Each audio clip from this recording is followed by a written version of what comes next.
The horn had not yet sounded when Patience Ellicott stepped beneath the Duke's horse.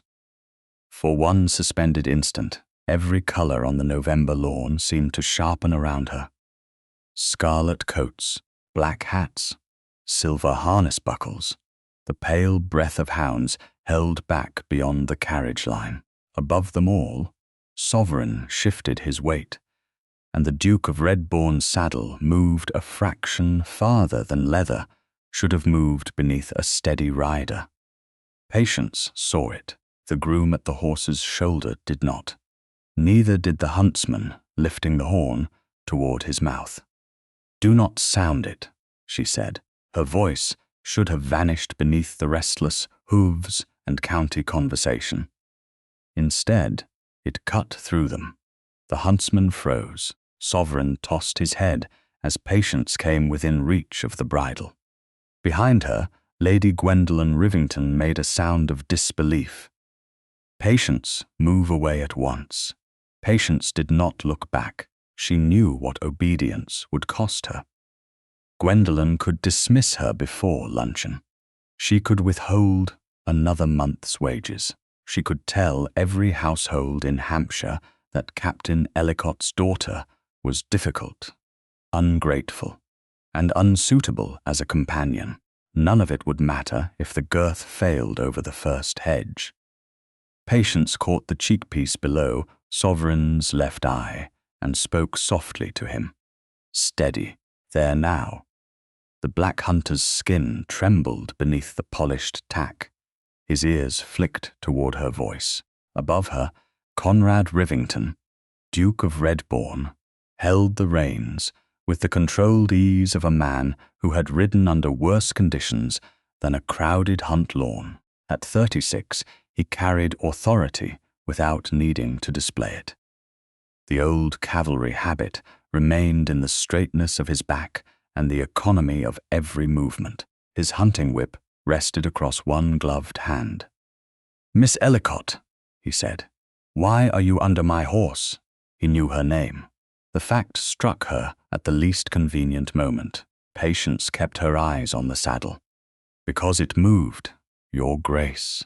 A ripple of amusement travelled through the nearest riders. Lord Barnaby Rivington pushed his bay, gelding forward, until a groom caught the bridle. Barnaby was Conrad's uncle, and, while the Duke remained unmarried and childless, heir presumptive to Red-bourne, he wore that expectation like another layer of clothing. "Saddles move," he said. "Women who do not ride often find the sight alarming." Patience heard the insult and refused it the dignity of an answer. "The near side dropped when Sovereign shifted," she said to Conrad. "Not from the horse. From the fastening." Gwendolen came closer, her bronze skirts brushing the damp grass. "She is my companion, Conrad. She has no business delaying the field." "She has business if my saddle is unsafe," Conrad replied. Gwendolen's expression cooled. "Then allow the groom to look. Patience, release the horse." Patience felt Sovereign's warm breath against her wrist. Her father's voice returned with the clarity of a command given years ago. A horse does not understand rank. A broken strap does not spare a gentleman. Check the buckle before you trust the title above it. She tightened her hold on the cheekpiece. "I cannot, my lady." Gwendolen's face changed. The refusal was small, but Patience had never offered one in public. "You forget yourself."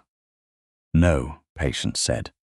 "I remember what happens when people are too frightened to speak." Barnaby laughed, a dramatic answer from a paid dependent. Conrad lowered the hunting whip. The movement was quiet, yet every person close enough to see it fell silent. He passed the reins to no one. Instead, he shortened them, placed one hand on Sovereign's neck, and dismounted on the far side with measured care. When his boots struck the grass, he did not ask Patience to move. He came to the horse's head and looked directly at her. "Show me what you saw." Gwendolen stepped forward. "Surely this does not require an audience." "It does not," Conrad said. He turned to the huntsman. "Take the hounds back 20 yards, no horn." Then to the gathered riders and guests, "Stand clear of the horse, all of you." Barnaby's brows rose. "Conrad, this is absurd." "Then it will take only a moment to prove so." There was no heat in the Duke's voice. That made resistance more difficult. Grooms moved the nearest horses back. The carriage line shifted. Gwendolen was forced behind the wheel of her own barouche, far enough that Sovereign's body and the head groom blocked her view of the saddle's underside. Barnaby remained with the riders, displeasure tightening his mouth. Only Patience, Conrad, and the head groom stood within reach of the tack. "Do not unbuckle anything yet," Patience said. The head groom gave her a startled glance. Conrad did not. "Why?" he asked. "If the strap has been weakened, pressure may be the only thing holding it in place." Conrad steadied Sovereign while Patience moved along the horse's shoulder. She did not touch the girth at first. She followed the line of the leather with her eyes, noting the buckle tongue, the keeper, and the unnatural drag where the saddle had shifted. "Here," she said. She waited until Conrad and the head groom leaned close. Then she lifted the edge of the near-side keeper just enough to reveal what lay beneath it. A clean, angled cut ran across the inner leather beneath the buckle. Most of the girth had been severed. A thin layer remained, darkened with black dressing, so the damage disappeared when the strap lay flat. The head groom inhaled sharply. Conrad's hand tightened once against Sovereign's neck. "Where?" he asked. "No, your grace," the head groom said. His face had lost color. "Where would fray and stretch? This edge is clean." Patience released the keeper, hiding the exact damage from every eye beyond the three of them. "The dressing was rubbed into the cut," she said. "It was meant to look sound until the strain became too great." Conrad looked at her. Would it have held? At rest, perhaps. Across level ground, perhaps even longer. She forced herself to say the rest plainly, not over a fence. For the first time, the danger became visible in his expression. Not fear, recognition. He had been a cavalry officer long enough to understand how little separated a controlled ride from a fatal fall. The head groom reached for the buckle. Conrad stopped him. "Not here." He turned toward the lawn. "The hunt is cancelled." A louder murmur broke across the field. Barnaby urged his horse forward again. "Contled, over one damaged girth, change the saddle and proceed." Conrad stepped away from Sovereign, but kept himself between Patience and the gathering. No horse leaves this lawn until every girth, billet, and stirrup leather has been examined. "You will insult half the county," Barnaby said. "I would rather insult them than bury one of them." The words ended the argument for everyone except Gwendolen. She came around the carriage wheel, unable to see more than the head groom, now holding Sovereign's bridle, and Conrad standing before Patience. This is what comes of encouraging servants to imagine importance. Conrad's gaze turned cold. "Miss Ellicott is a gentlewoman." "She is employed by me. That does not make her eyesight yours." Gwendolen's lips parted. Patience felt the old instinct to soften the moment, to apologize for causing difficulty, to make herself smaller so others might recover their comfort. She did not obey it. Conrad looked toward the head groom. "Take Sovereign to the tack room. Remove nothing until Miss Ellicott and I are present." "Yes, your grace. Send word that all stable keys and issue records are to be produced." Barnaby's expression sharpened at the mention of keys. It was slight. Patience noticed because she was already looking at him. Conrad noticed because he was looking at her. Their eyes met for one brief moment, and she knew he had seen her see it. Gwendolen drew herself upright. Patience will return to the carriage. Miss Ellicott will go where the evidence goes, Conrad said. She is the person who found it. You cannot mean to take her word over trained men. The trained men did not stop the horn. He turned to Patience, his voice lowered, though the county still listened. Are you willing to explain what you observed in the tack room? Patience's pulse still beat too quickly. She knew the answer could cost her employment, security, and what remained of her reputation. Yet for the first time that morning, the choice had been placed in her hands rather than taken from them. Yes, Your Grace. Conrad inclined his head. Then no one will dismiss you, dock your wages, or question you without my knowledge. Gwendolen's face became perfectly still. Barnaby looked toward the stable buildings. The huntsman lowered the silent horn to his side. Patience released a breath she had held since stepping beneath Sovereign, and Conrad moved with her toward the tack room while the entire county watched the woman they had ignored become the one person the Duke refused to leave behind. The tack room fell silent when Sovereign entered. The head groom led him beneath the high window, where winter light lay across rows of bridles and polished saddles. Conrad followed at the horse's shoulder.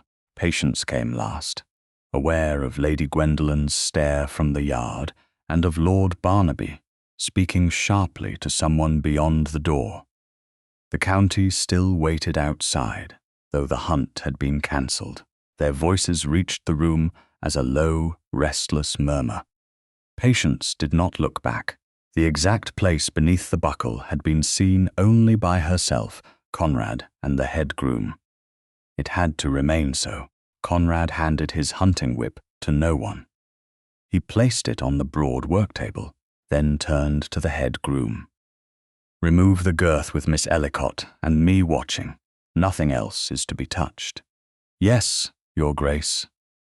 The head groom loosened the buckle without lifting the keeper farther than necessary. Patience stood where she could see every movement, but she kept her hands clasped before her. Once the damaged girth came free, the head groom laid it flat upon the table. The cut remained hidden until he turned the leather inward. Even then, the dark dressing disguised the wound from a casual glance. Conrad bent closer. How much remained? Not enough for a fence, Patience said. Perhaps enough to hold while the horse stood quiet. The head groom pressed one finger near the edge without touching the cut itself. She is right. The outer fibers were left intact. Whoever did this wanted the girth to appear sound under ordinary handling. Conrad straightened. His expression did not change, but the calm in it had become colder. Could stable wear have caused such a line? No, Your Grace. The head groom shook his head. Wear rounds an edge. It does not leave one clean stroke across the grain. Patience watched Conrad absorb the distinction. He did not ask whether she was certain again. That mattered. The head groom reached toward a cloth. Conrad stopped him. Do not wipe it. I meant only to protect the table. Then place clean linen beneath it. The groom obeyed. Conrad asked for fresh wrapping linen, cord, sealing wax, and a taper. While a stable boy hurried to fetch them, he turned to Patience. You touched the girth on the lawn. Only enough to lift the keeper and show you the damage. Since then, no. Good. His tone held no suspicion. He was fixing the order of events. Patience understood that instinct. Her father had once told her that truth became easier to attack when honest people relied upon memory instead of sequence. The boy returned with the requested materials. Conrad dismissed him before the girth was wrapped. Only the head groom remained. Patience watched him spread the linen twice beneath and over the leather. Conrad drew the cord around the parcel himself, crossing it in 3 places. Then he melted red wax onto each knot and pressed his ducal signet into the soft pools. The Rivington device appeared 3 times in sharp relief. "No one breaks these seals without me," he said. "Not a saddler, not a servant, not a member of my family." The head groom bowed. "Understood." Conrad looked at Patience. "Will you confirm that these are the seals placed upon the girth now?" "Yes, your grace." 3 red seals, each stamped with your signet. He drew a sheet of paper toward him and wrote the date, names of those present, and the fact that the girth had been removed from Sovereign before them. He recorded that the damage had been concealed beneath black dressing, but he did not write its exact position on the main sheet. Instead, he took a smaller page, wrote a brief description, folded it, and sealed it separately. "This memorandum remains confidential," he said.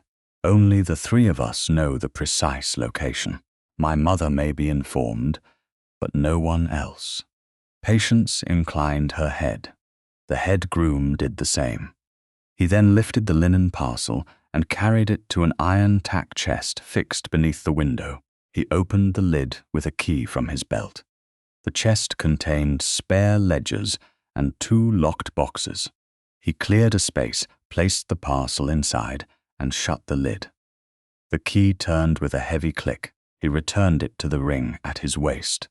"You retain the key," Conrad said. "If anyone asks for it, you refuse and send for me. Even Lord Barnaby?" "Especially Lord Barnaby." The name had barely left his mouth when Barnaby entered without permission. His boots struck the stone floor with deliberate force.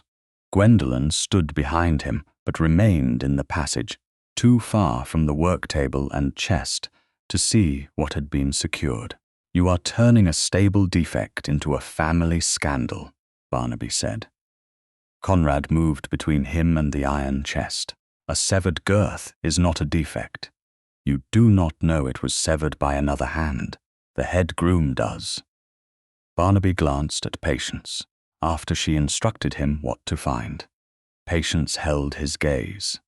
"I showed his grace and the head groom what was already there." Gwendolen's voice came from the passage. "Patience, you will return to the carriage and wait for me." Conrad did not look away from Barnaby. "She will remain until her account is recorded." "She is employed by my wife," Barnaby said. "She is also the principal witness to an attempt upon my safety." The word attempt altered the room. Even Gwendolen fell silent. Barnaby's expression tightened. "You cannot mean to accuse anyone before you know more." "I have accused no one." Conrad turned to the head groom. "Bring the stable access register."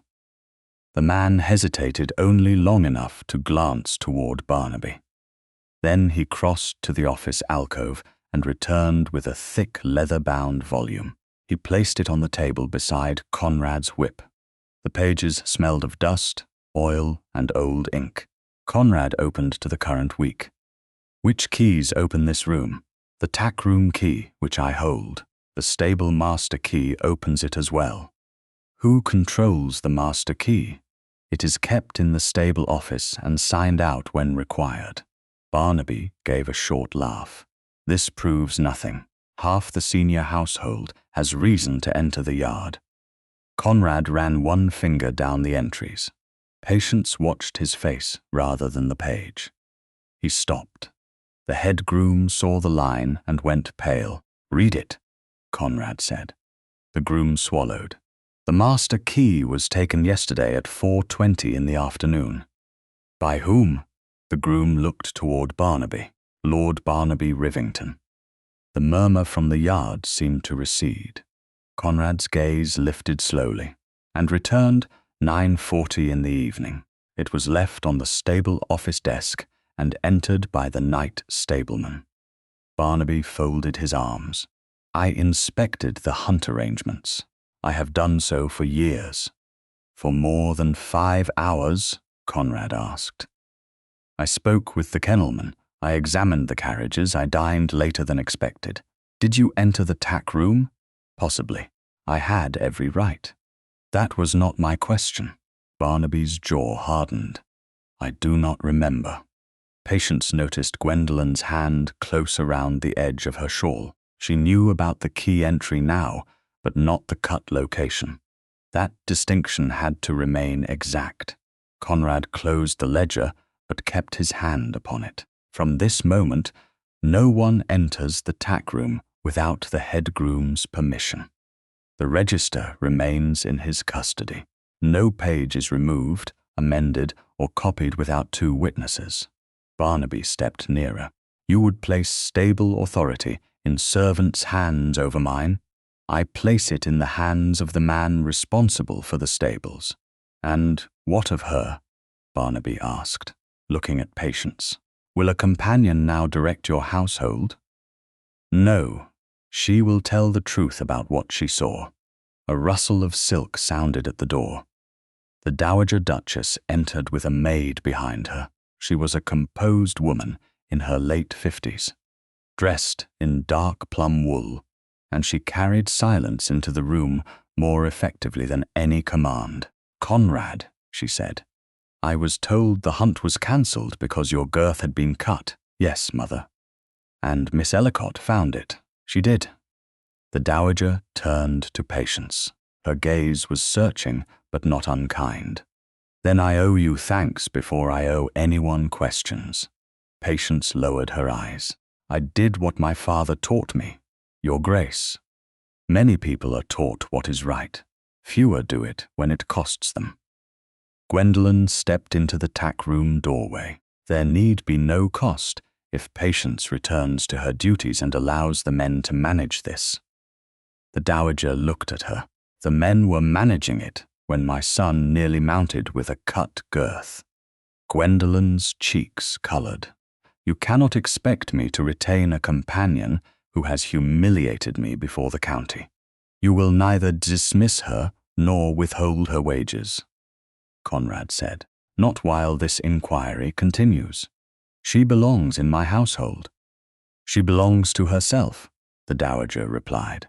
The words struck Patience with unexpected force. For years, she had been described by her usefulness to someone else. Daughter, dependent, companion, charity.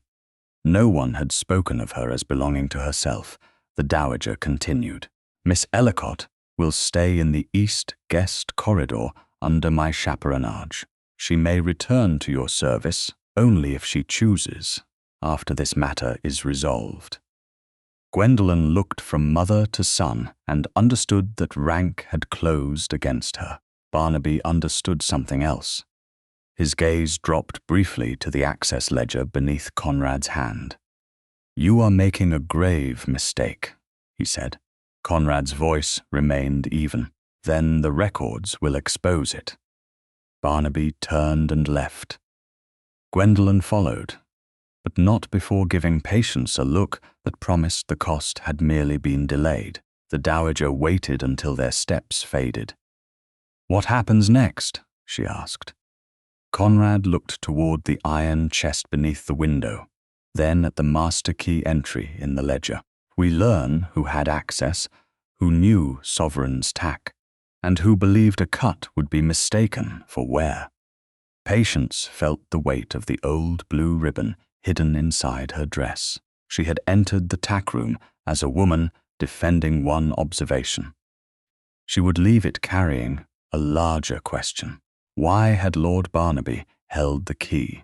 And why had the mention of records frightened him more than the thought of his nephew's fall? By the following morning, Red-bourne had already produced 3 versions of what had happened on the hunt lawn, and none of them resembled the truth closely enough to be harmless. In one, Patience had imagined a defect because she was frightened of horses. In another, she had embarrassed Lady Gwendolyn out of resentment. In the most flattering version, she had been fortunate. That account irritated her most. Fortune had not taught her to read a saddle by the way it shifted against a horse's ribs. Fortune had not taught her that a clean line beneath black dressing could hold just long enough to deceive a groom in haste.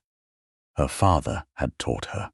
At 10 o'clock on the 22nd of November, Patience stood in the Dowager Duchess's morning room, with the door open and a maid sewing in the adjoining chamber. Conrad remained near the mantel rather than behind the writing desk. The distinction was deliberate. He had summoned her to answer questions, but he did not arrange the room like a tribunal. The dowager sat beside the window, her hands folded over a closed book. "Begin where you first noticed something wrong," Conrad said. "Not where you found the cut, before that." Patience looked toward the frost-paled garden. Sovereign shifted his weight while the groom checked the nearest side. The saddle moved farther than the horse's body did. How much farther? Very little, enough that most people would have blamed the horse. Why did you not? Because Sovereign settled again, but the saddle did not return evenly.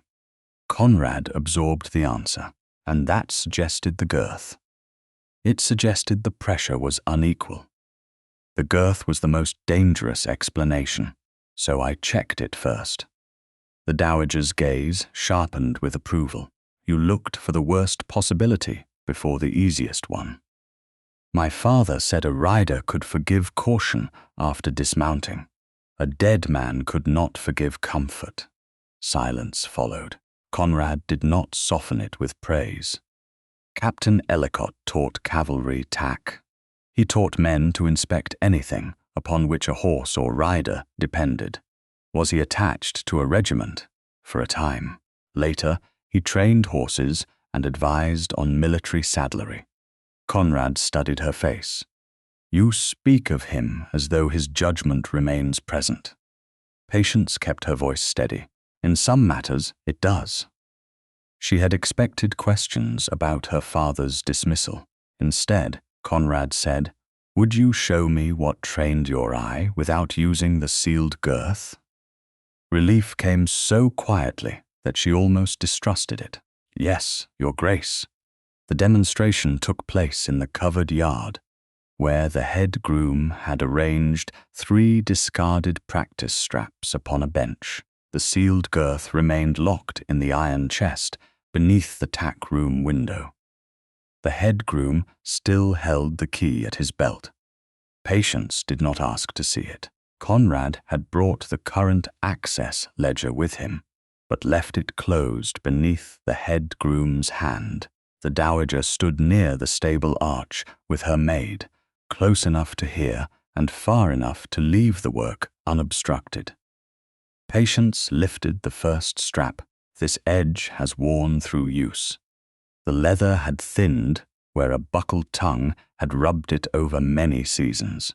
The fibers are rounded. The surface has stretched. She placed it down and took the second. This one cracked because it dried. Small lines spread from the bend like winter branches. It failed from neglect, not one deliberate act. Conrad picked up the third before she could. A narrow cut crossed the grain. It had been made openly for practice and had not been concealed. And this? A blade? Because the edge is clean. Because it interrupts the grain, rather than following weakness already present. He turned the strap over. The damage yesterday was harder to see. It was hidden where the keeper lay flat and darkened with dressing. The head groom nodded. A man looking quickly would have seen only a well-conditioned strap. Conrad's gaze moved to Patience. You saw what men paid to notice, chose to ignore. The sentence might have sounded like flattery from another man. From him, it sounded like an indictment of the stable's assumptions. Patience laid the strap down. They saw a finished task. I saw a question.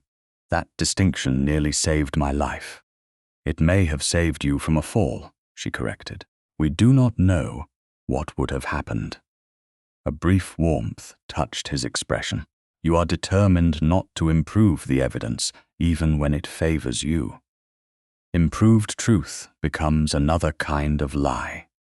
The words left her before she could measure them. The head groom looked away. The dowager remained still. Conrad asked, "Was that also something your father taught you?" Patience's hand moved to the inner fold of her dress. The ribbon rested where it had rested through every household that had treated her father's name as an inconvenience. She hesitated. No one pressed her. At last, she drew it out. The blue silk had faded almost grey at the edges, and one end had frayed into fine threads. "It was sewn inside his cavalry coat," she said. "When the cloth could no longer be mended, he kept this." Conrad did not reach for it. "May I see it?" The question altered the meaning of the moment. He could have taken it. He was a duke standing in his own stable yard, and she was a dependent woman holding a scrap of cloth with no monetary value. Instead, he waited. Patience placed the ribbon across his open palm. He held it carefully, not pinching the weakened edge. Was it a decoration? No, only a regimental ribbon he kept after the coat was gone. Why did he give it to you? He said it was proof that something could be worn nearly through and still retain its purpose. Conrad looked down at the frayed silk. Did he believe that of himself? The question was too accurate. Patience drew a slow breath. He needed to. Conrad returned the ribbon with both hands. His gloves did not brush her fingers. The restraint was more intimate than touch would have been. She folded the silk once and placed it back inside her dress. The head groom cleared his throat. "Your Grace, the stable register." Conrad turned. The ledger was opened to the page from the previous day. The entry remained unchanged. Master key issued at 4:20. Lord Barnaby Rivington's signature. Return recorded at 9:40 by the night stableman. "Has anyone requested the book since yesterday?" Conrad asked. Lord Barnaby asked whether copies had been made. "And your answer?" "I said none had good. No copies yet. The original remains with you." A horse stamped in the adjoining stall. Patience looked up as footsteps crossed the yard. Barnaby entered beneath the arch without greeting the dowager. He was dressed for the morning. Immaculate, except for the impatience in his expression. Still instructing his Grace in leather, Miss Ellicott. "She is showing us what qualified men failed to see," Conrad said. Barnaby's mouth curved, a dangerous habit, elevating one successful guess into expertise. Patience met his gaze. A guess would not have stopped the horn before the strap failed. "You enjoy that phrase." "I enjoyed nothing about yesterday." Conrad placed one hand on the open ledger. "Why did you ask whether copies had been made?" Barnaby looked toward the head groom. "Because household records breed rumor when servants handle them. The head groom is responsible for this record, and I have helped manage Red-bourne hunts for years." "That does not answer me." Barnaby's expression hardened. "I wished to know how far you intended to spread suspicion." Conrad turned one page backward, then forward again. "Did Captain Ellicott ever question your use of stable keys?" The change in Barnaby was slight but unmistakable. His eyes moved first to Patience, then to the ribbon's hiding place beneath her bodice, though no outline showed through the fabric. "Captain Ellicott questioned every authority above him," he said. "It was the reason he was dismissed." Patience felt the old shame rise, followed by anger colder than shame. Conrad did not look at her. Dismissed for what cause? Insubordination, unnafe judgment, a refusal to accept correction. "By whom?" Barnaby smiled without humor. "Ask the woman carrying his relic." He turned before Conrad could stop him. The dowager's voice followed him across the yard. "Barnaby." He paused. If you know something relevant, you will say it plainly. I know that dead men become honest very quickly when their daughters require sympathy. Patience's breath caught, but she did not step back. Conrad's face became still. You will not speak of Captain Ellicott that way again in Miss Ellicott's presence. Barnaby looked over his shoulder. Then perhaps she should stop bringing him into matters that do not concern him. You brought him into this. The words landed cleanly. Barnaby's composure faltered for 1 second, then he left the yard. No one spoke until his footsteps disappeared. Conrad closed the ledger. He knew your father's name before I offered it. Barnaby knew him, Patience said. That much is not secret. But the name made him leave. She looked toward the empty arch, where winter light cut across the stones. Conrad's voice lowered. Why? Patience rested one hand over the ribbon inside her dress. Because my father once accused someone at Red-bourne of making unsafe tack disappear. Conrad did not move. And was that someone my uncle? Patience looked at him. I do not know what the records will prove. That is not what I asked. It is the only answer I can defend. For a moment, neither of them looked away. Then Conrad opened the ledger again and turned toward the head groom. Bring me every old inventory bearing Captain Ellicott's signature. Outside the yard, a carriage door closed. Patience knew Gwendolen was waiting for her answer before she had even asked the question. How much had the Duke learned, and how much more did Patience intend to tell him? By the morning of the 23rd November, Conrad had done what Barnaby had assumed no one in the family would dare to do. Before breakfast, he summoned his uncle to the small estate office and removed him from every duty connected with the hunt, the stables, the tack room, and the issue of keys. The head groom stood present. The estate secretary recorded the decision. Barnaby listened with his mouth set in a line that grew thinner with every sentence. You are treating a precaution as an accusation, he said. Conrad signed the order without looking up. I am treating access as something that must be controlled while the facts are uncertain. I have managed Red-bourne hunts longer than you have held the title. And that does not give you the right to hold a master key for 5 hours without a clear account of where you went. Barnaby's gaze moved toward the head groom. You would place a servant's record above my word. I place a written record above anyone's convenience. Conrad sanded the page, shook it clean, and handed it to the estate secretary. No stable instruction from Lord Barnaby is valid without the head groom's approval. No tack is issued, altered, cleaned, or moved on his authority. No key is released to him. Barnaby stepped closer to the desk. You will regret making family business public. You made it public when you challenged Miss Ellicott before the county. She is a companion with a grievance. She is a witness with knowledge you do not possess. The words landed hard because Barnaby knew the exact cut location remained hidden from him. He recovered quickly. And if her knowledge comes from her father's bitterness, Conrad's expression changed. Then the records will show it. Until they do, you will not use Captain Ellicott's disgrace as proof against his daughter. Barnaby left without bowing. By dinner, the household knew only that the Duke had assumed direct control of the stables.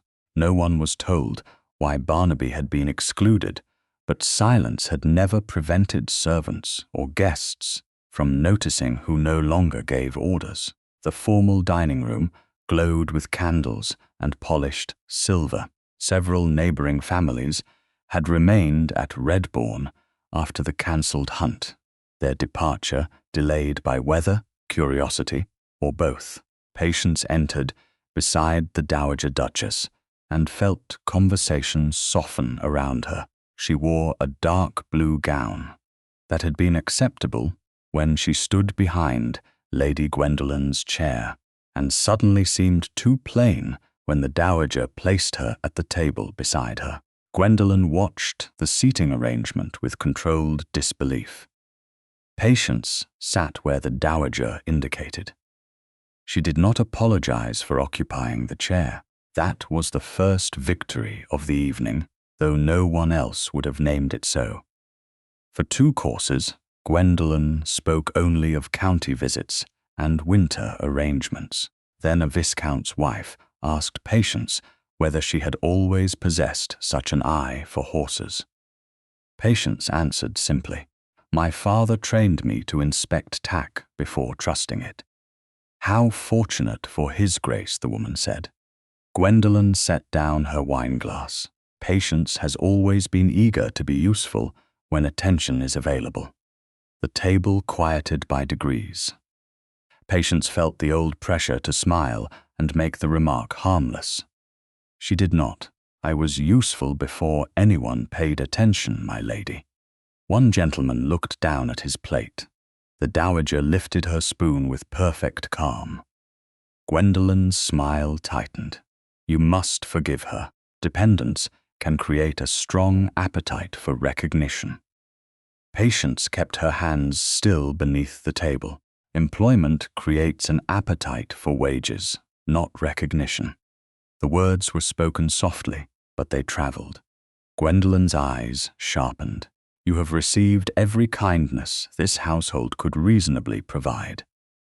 Kindness and payment are not the same thing. How extraordinary. One might think you had been deprived. Patience met her gaze. 6 weeks of my wages remain unpaid. The silence that followed was complete. Gwendolyn had expected embarrassment to restrain her. Patience felt the fear that always came after speaking truth to someone who controlled her livelihood. This time, the fear did not own the next sentence. "I earned them," she said. "I did not ask for charity." Conrad placed his knife beside his plate. "Is this accurate?" Gwendolyn turned toward him. There was a misunderstanding in the household accounts. 6 weeks is not a misunderstanding. Patience has had lodging, meals, and clothing allowances. Those were part of her arrangement, the dowager said. Do not replace wages. Gwendolyn's color rose. Must we discuss a companion's account before guests? Patience answered before Conrad could. You introduced my dependents before guests. Conrad's gaze moved to Patience, and she saw something there she had not expected. Not pity. Approval sharpened by anger on her behalf. He addressed the butler. Send for the household account book after dinner. Miss Ellicott's outstanding wages will be paid tonight from the household account and charged against Lady Gwendolyn's allowance. Gwendolyn stared at him. You cannot humiliate me in my own family. You withheld earned wages and used dependence as a weapon at my table. His voice remained level. Do not call consequence humiliation. A faint movement passed through the guests, not applause, not approval, but recognition. The hierarchy of the room had shifted. Gwendolyn could still command a carriage, a maid, and an invitation list. She could no longer define Patience without contradiction. She is a paid dependent, Gwendolyn said. She is the woman who prevented the master of this house from mounting with a severed girth. Conrad replied, She will not sit at my table under the name of charity. Patience lowered her gaze only because the force of being defended publicly had become difficult to bear. All her life, powerful people had praised obedience and punished accuracy. Conrad had chosen the opposite before witnesses. Yet, he did not look at her as though he had bought gratitude with the act. That restraint allowed her to remain dignified instead of indebted. After dinner, the dowager accompanied Patience to the small estate office adjoining Conrad's study. The door remained open. A maid waited in the passage. The head groom and estate secretary stood at the long table beneath 2 lamps. The sealed girth remained locked in the iron tack chest beneath the tack room window. The head groom still held that key. It had not been moved or opened. On the office table lay the stable inventory, 3 jars of dressing, and several folded account pages retrieved from an older cabinet. Conrad entered last, carrying no hunting whip and no air of ceremony. "We will examine only what can be established tonight," he said. The head groom opened the inventory. "These are the dressings used in the hunt stable." 1 jar contained pale grease. Another held a brown preparation for older leather. The third was black, dense, and resinous. Patience did not touch it. She leaned close enough to see the texture through the glass. "That is the nearest match to what concealed the cut." "Nearest?" Conrad repeated. "Not certain, not without comparing it directly, and the girth should remain sealed." The head groom pointed to the inventory line. "This jar was entered as nearly full a fortnight ago. No issue has been recorded since. Yet less than half remained." Conrad asked who could have accessed the cupboard. "Senior stable staff, myself, and anyone holding the master key," the head groom said. The last phrase stayed in the room. No one needed Barnaby's name spoken again. The estate secretary cut a narrow strip of paper, laid it across the lid, and signed one end. The head groom signed the other. Conrad watched the jar placed in the locked study cabinet, separate from the girth and from the current access ledger, which remained in the head groom's custody. "It proves only that dressing is missing," Patience said, "and that someone may have wanted to conceal how much was used."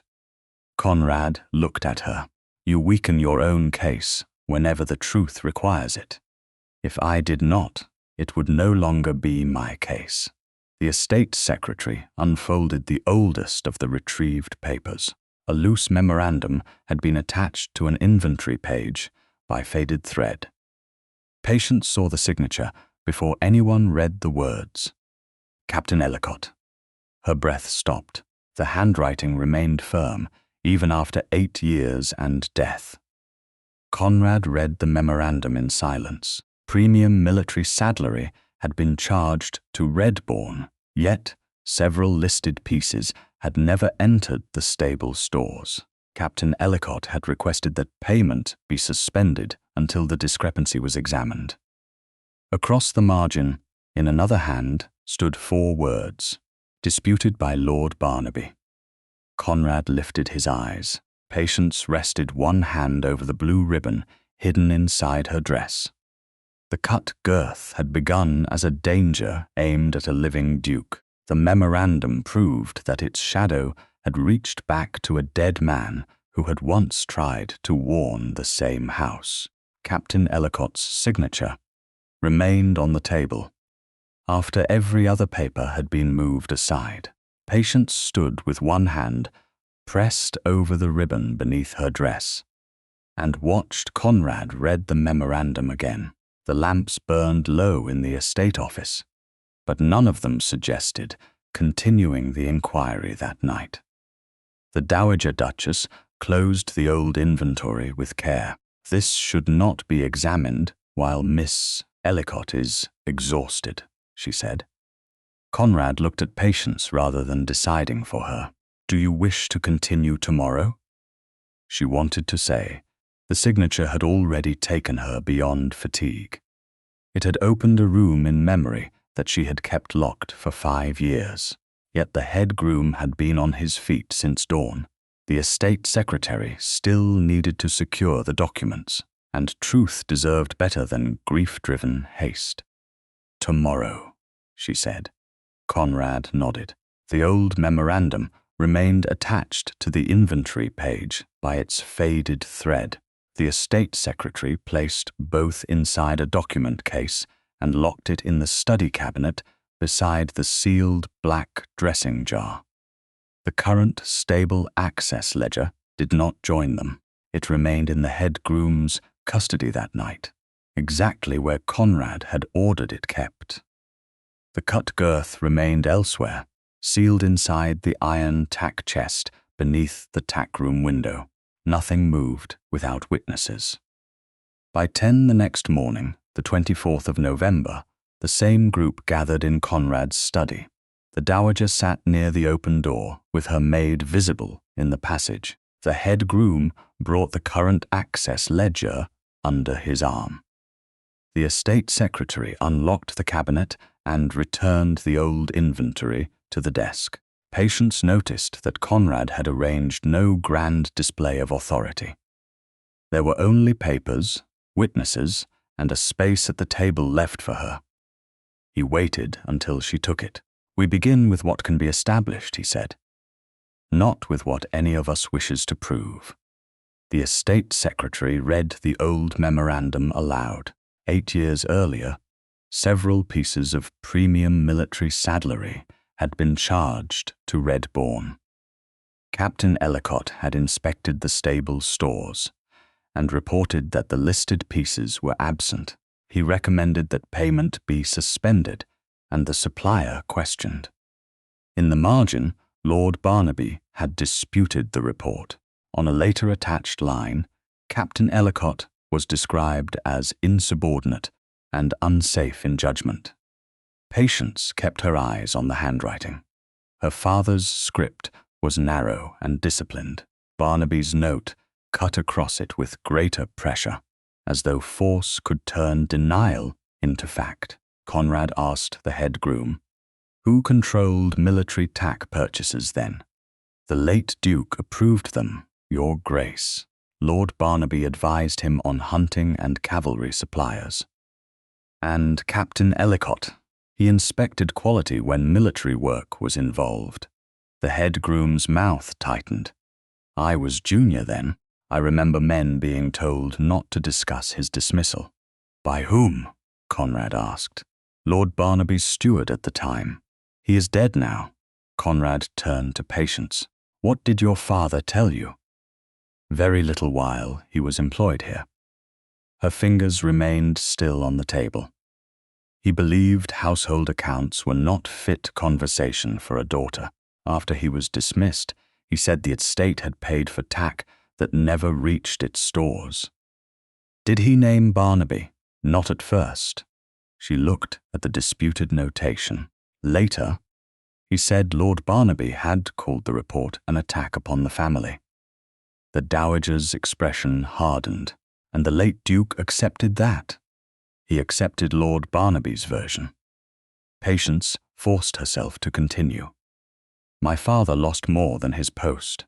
Gentlemen who had trusted him with hunters stopped sending horses.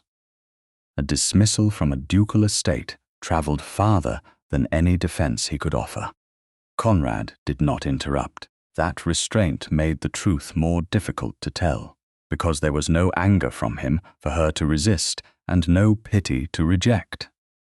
"He found occasional work near Winchester," she said, "repairing harness, schooling difficult horses for men who paid late. By the final winter, we lived in 2 rented rooms. He kept his cavalry boots polished even after the soles had thinned through." Her voice nearly failed. She let the silence hold what she could not say at once. "He died 5 years ago, believing he had been right, and that being right had ruined me with him." The dowager lowered her gaze.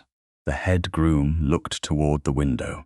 Conrad remained opposite Patience, not reaching across the desk. "Did he leave you anything besides the ribbon?" "His name. A name this house had damaged." "Yes." The word carried more anger than she intended. Conrad accepted it. "Then Red-bourne will examine its own record before it asks you to soften yours." Patience looked at him. "You cannot promise to clear him merely because you believe I suffered. I do not." His answer came without hesitation. I promise to read every account, question every surviving witness, and record only what can be defended. If the evidence proves your father right, his name will be restored through truth. If part cannot be proved, I will not invent comfort. The precision eased something inside her that sympathy would have tightened. That is all I ask. Conrad's gaze rested briefly on the place where the blue ribbon lay hidden. It is more than this house gave him. The head groom set the current access ledger on the desk. Your Grace, I no longer believe this should remain in the stable office. Conrad opened it to Barnaby's entry. The page was intact. No ink had been added, no leaf had been cut away. Agreed. He asked the estate secretary to bring a fresh custody sheet. Before the dowager, Patience, the head groom, and Conrad, the secretary, recorded the transfer of the original ledger from stable custody to the locked study cabinet. The head groom signed first. Conrad signed beneath him. The estate secretary placed the ledger inside, separate from the old inventory and sealed dressing jar, then locked the cabinet. The cabinet is opened only before 2 witnesses, Conrad said. The original ledger does not leave this room unless the magistrate requires it. Yes, Your Grace, the secretary replied. The administrative act took less than 5 minutes. Patience understood its importance because it prevented later confusion, not because it deserved ceremony. When the secretary withdrew to begin searching the older account books, Conrad remained with the dowager, head groom, and Patience. The missing saddlery may explain why your father was silenced, he said. It does not yet explain why my girth was cut now. Patience looked toward the locked cabinet. An old theft becomes dangerous again when someone reopens the accounts, or when the man who reported it is given a voice through his daughter, the dowager said. The head groom shifted. There is one more fact, Your Grace. Lord Barnaby asked yesterday whether the old supplier accounts still existed. Conrad's attention sharpened. Before or after the memorandum was found? Before. Patience felt the first clear shape of motive form, but she refused to name it as proof. He may have feared any inquiry into his past management. He has debts, the dowager said quietly. Conrad looked at his mother. How serious? Serious enough that your late father settled 2 private obligations without entering them in the household accounts. I learned of one only after his death. The information did not prove embezzlement, but it gave old missing tack a possible destination. Conrad closed the document case. The estate secretary will examine every purchase Barnaby recommended and every private payment made on his behalf. He will know the moment you begin, Patience said. He already knows, Conrad replied. As if summoned by the words, wheels sounded on the gravel outside. A footman entered, carrying a silver salver covered with cream envelopes. Your Grace, replies have begun arriving for the hunt breakfast. Conrad's face went still. What hunt breakfast? The dowager rose. Patience looked at the envelopes. Each bore the Red-bourne crest. Lady Gwendolen ordered them sent yesterday afternoon, the footman said. The invitations name Wednesday next. There is no rescheduled hunt, Conrad replied. Yes, Your Grace. The footman swallowed. But the county has been invited to breakfast before it. Conrad opened the nearest acceptance. A viscount and his wife would attend. Another family intended to bring 2 riding guests. Gwendolen had transformed an unauthorized gathering into a public expectation before Conrad could stop it. The study door opened behind them. Barnaby stood there, one gloved hand resting on the frame. 40 people may now hear why Miss Ellicott halted the county's sport, he said. unless, of course, she prefers to withdraw her certainty before they arrive. Patience met his gaze. The old memorandum was locked away. The current ledger was secure. Her father's name still carried disgrace beyond that door, and Barnaby intended to use every year of it against her. "I will not withdraw what I saw," she said. Barnaby smiled. "Then let us see whether the county believes your eyes or remembers your father." By the morning of the 26th of November, Lady Gwendolyn's invitations had done what no order from Conrad could easily undo. Replies arrived with the breakfast trays. A neighbouring baronet accepted for himself and his 2 sons. A viscount's wife sent word that she would bring a cousin from London. One gentleman asked whether the hounds would meet at 11 or noon. No hunt had been authorized, yet the county had already decided there would be one. Patience learned this when a footman delivered a written summons to Gwendolyn's sitting room. The Dowager Duchess offered to accompany her. Patience declined with gratitude. The door would remain open, and Gwendolyn's maid was working in the adjoining dressing room. Patience had spent too many years surviving difficult conversations by yielding before they became cruel. She needed to know whether she could now stand through one without borrowing another woman's rank. Gwendolyn sat beside the fire in a pale grey morning gown, arranging acceptance cards into 2 neat piles. No chair had been placed for Patience. "Close the door," she said. Patience remained on the threshold. Her Grace requested that doors remain open during any discussion concerning the inquiry. Gwendolyn lifted her eyes. "You have become remarkably fond of household rules. Only those that prevent misunderstandings. Do not be clever with me." Patience stepped inside, but left the door untouched. The maid's movements remained audible beyond it. "What did you wish to discuss?" Gwendolyn held up one of the cream cards. "Tomorrow's breakfast. His Grace has not approved a hunt. The guests were invited before he chose to turn a stable matter into a public drama. The girth was cut before the guests were invited." Gwendolyn's fingers tightened slightly around the card. "That is what you claim." "It is what the head groom confirmed, after you told him what to see." Patience felt the familiar pressure behind her ribs. It was the old warning that resistance would cost more than silence. "The leather did not change because I named the damage." Gwendolyn set the card down. "You will say tomorrow that you may have mistaken deliberate injury for ordinary wear." "I will not." The answer came so quickly that both women seemed to hear the change in it. Gwendolyn leaned back. "You have not yet understood your position. I understand it better than I did a week ago."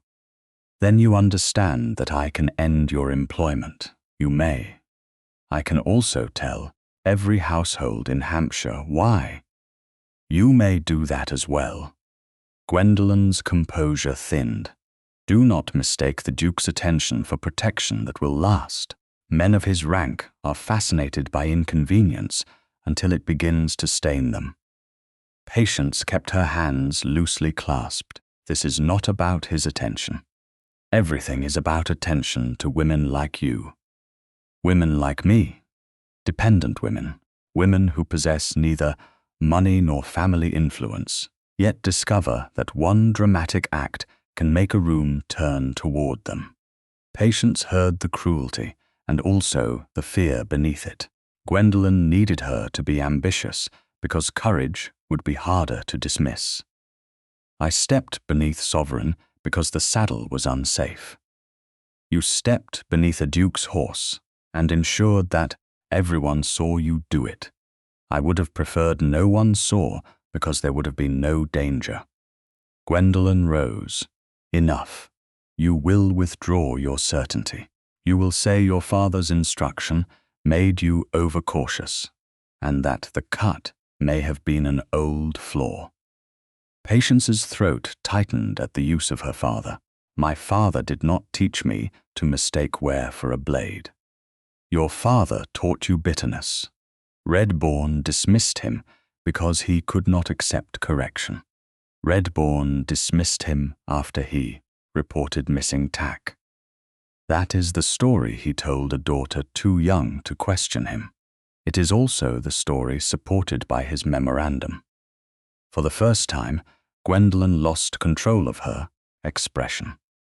The knowledge that Patience had seen the old record struck visibly. You have no right to examine private estate papers. His Grace asked me to be present. Of course he did. Gwendolen crossed the room and stopped close enough that Patience could smell the faint lavender in her sleeves. Do you know what happens when this ends? You will not become a lady of the house. You will not become anything. You will remain the daughter of a dismissed riding master who died owing rent. The last words found their mark. Patience saw the 2 rooms near Winchester, the fire that had gone out before dawn, and her father polishing boots he no longer had strength to wear. Pain came cleanly. She did not let it bend her. He died poor, she said. He did not die dishonest. The county will decide which word it remembers. The county does not own the truth. Gwendolen gave a short, incredulous laugh. Truth is an expensive luxury for a woman without income. Then it is fortunate my 6 weeks of wages were restored. You think that money will keep you? No, I think it was mine. Gwendolen's voice sharpened. You were taken into my household when no one else wanted you. You were fed, clothed, and spared the workhouse by my charity. A footstep stopped in the corridor. Patience heard it. Gwendolen did not. I was employed, Patience said. Wages purchase my labor. They do not purchase my silence. You are a parasite who has mistaken rescue for equality. Conrad appeared in the doorway. He did not enter at once. His face was controlled, but the stillness in it changed the room.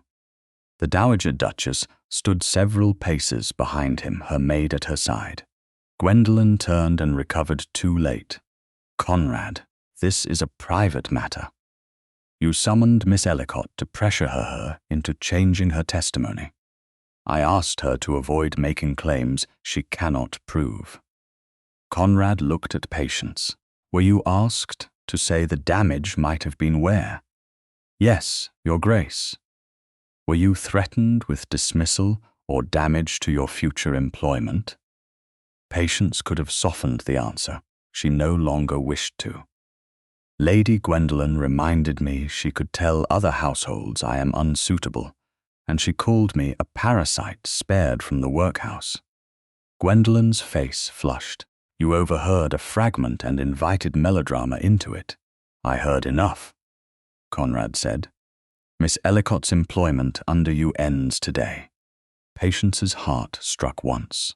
Gwendolen mistook the reason and smiled. At last, Conrad turned toward her. You misunderstand. You no longer have authority over her. The smile vanished. She is my companion. She is a free woman. Her outstanding wages have been paid. Her personal belongings will be delivered to the East Guest Corridor. No deduction will be made. Gwendolen stared at him. You cannot simply take my employee. Conrad's gaze cooled. She is not property to be taken. The Dowager stepped forward.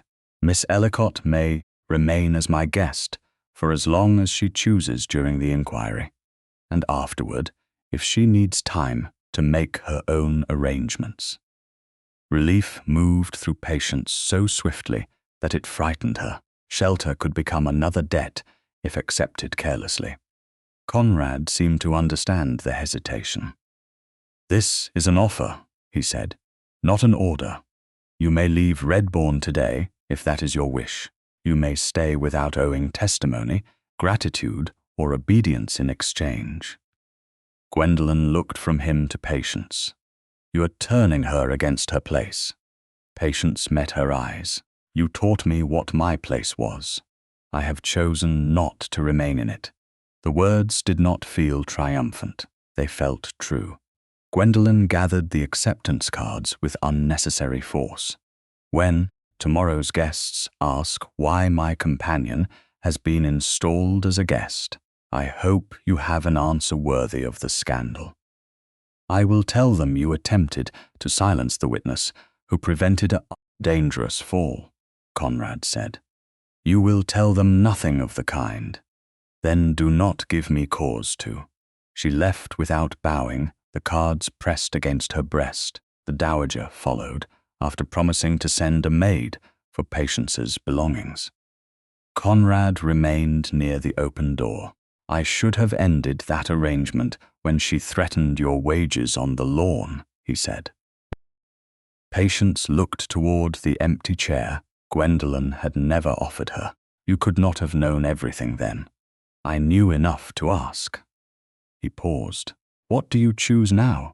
I choose to remain until the truth is established. As my mother's guest? Yes. And not under my command. Patience looked at him. Not under anyone's ownership. Conrad inclined his head. Understood. Before either could speak again, Barnaby appeared at the far end of the corridor, carrying a bundle of accepted invitations tied with cream ribbon. A touching liberation, he said, though it has arrived too late to prevent tomorrow. Conrad's shoulders hardened. There will be no hunt. Then there will be breakfast. Barnaby raised the invitations. Nearly 40 people intend to attend. They will ask why a companion stopped the county, why her disgraced father's name appears in your accounts, and why you have placed her beside your mother. Patience felt the shape of his plan. He did not need to destroy evidence if he could destroy the witness before the evidence was heard. Conrad stepped into the corridor. You will not question her before my guests. I will not need to. Barnaby's smile was cold.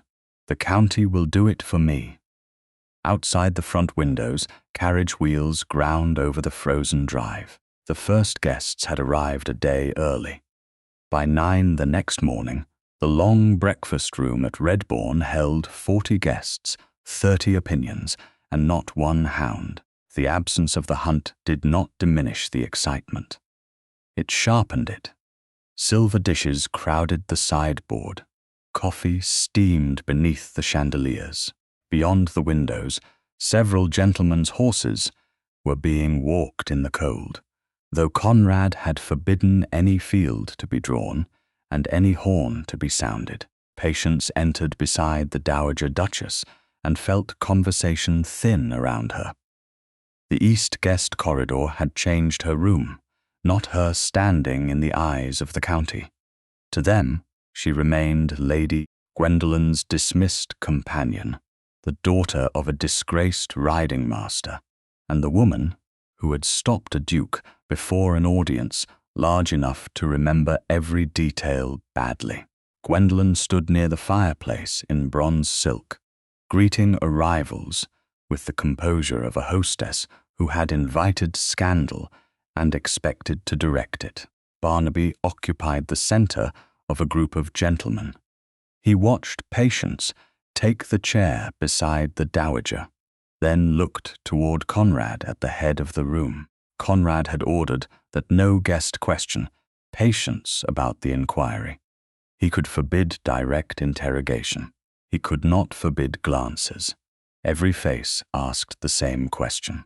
How had an impoverished companion found a concealed cut before trained men did? Gwendolen waited until the servants had withdrawn from the center of the room. Then she set down her coffee cup. We owe our neighbors an apology, she said. They were invited expecting a proper hunt breakfast, and have instead found Red-bourne unsettled by an unfortunate interpretation. Conrad's hand became still beside his plate. The hunt was cancelled because my girth had been deliberately cut. A murmur passed through the room. Gwendolen gave him a wounded look. That is one conclusion. It is the judgment of the head groom. A judgment reached after Miss Ellicott supplied the explanation. Patience felt the dowager's fan close beside her. Conrad's voice hardened. You will not question Miss Ellicott. I am not questioning her. Gwendolen turned toward the guests. I merely believe that serious accusations require context, especially when they arise from an old family grievance. The words were gentle. Their purpose was not. Barnaby stepped forward before Conrad could stop him. Captain Ellicott once held responsibility for tack connected with these stables. He was dismissed after disputes concerning safety, insubordination, and missing equipment. Patience rose. She did not wait for someone to defend a dead man while she remained seated. My father reported missing tack. He did not steal it. Barnaby looked at her with measured concern. That was his account. It was supported by the memorandum found in Red-bourne's records. Several guests turned toward Conrad. Barnaby smiled faintly. A memorandum written by Captain Ellicott himself and disputed at the time. Disputed by you, Patience said. The room tightened. Gwendolen pressed a hand lightly to the table. No one wishes to speak cruelly of the dead. Yet Miss Ellicott was raised by a man who believed this family had wronged him. Such resentment may survive where proof does not. Patience kept her posture straight. Truth survives whether a family welcomes it or not. Barnaby moved closer to the center of the room. Then, let us speak of truth.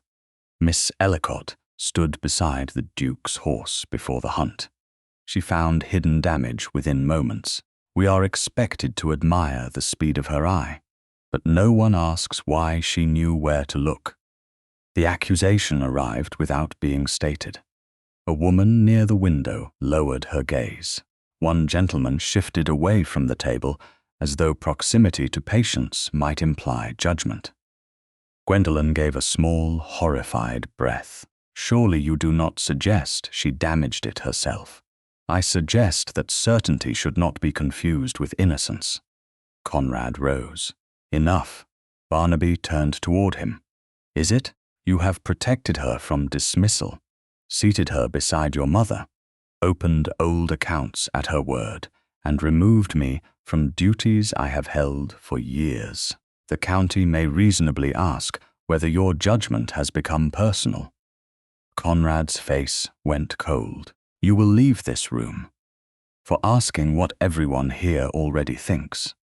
Barnaby's gaze returned to Patience. If she did not make the cut, perhaps she can explain why no one else saw what she saw. Patience heard the trap and stepped into it by choice, because they looked at a finished saddle and assumed the work had been done. I looked at the way the saddle moved. A convenient distinction, an accurate one. Did you touch the girth before the Duke dismounted? I held Sovereign's bridle. I did not touch the girth until His Grace and the head groom stood beside me.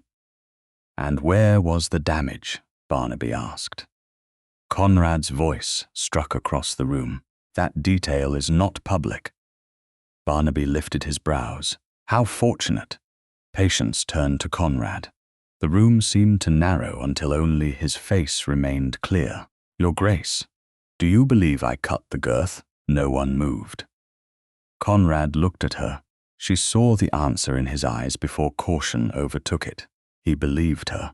Yet he also saw the magistrate not yet summoned, the incomplete accounts, the danger of appearing compromised before witnesses.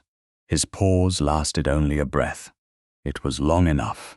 I will not permit any accusation against you without proof, he said. Patience held his gaze. That is not what I asked. Gwendolen's expression did not change, but satisfaction entered it. Conrad's voice lowered. The inquiry is not complete. The words were fair, careful, and devastating. Patience inclined her head. Then I understand. The dowager rose beside her.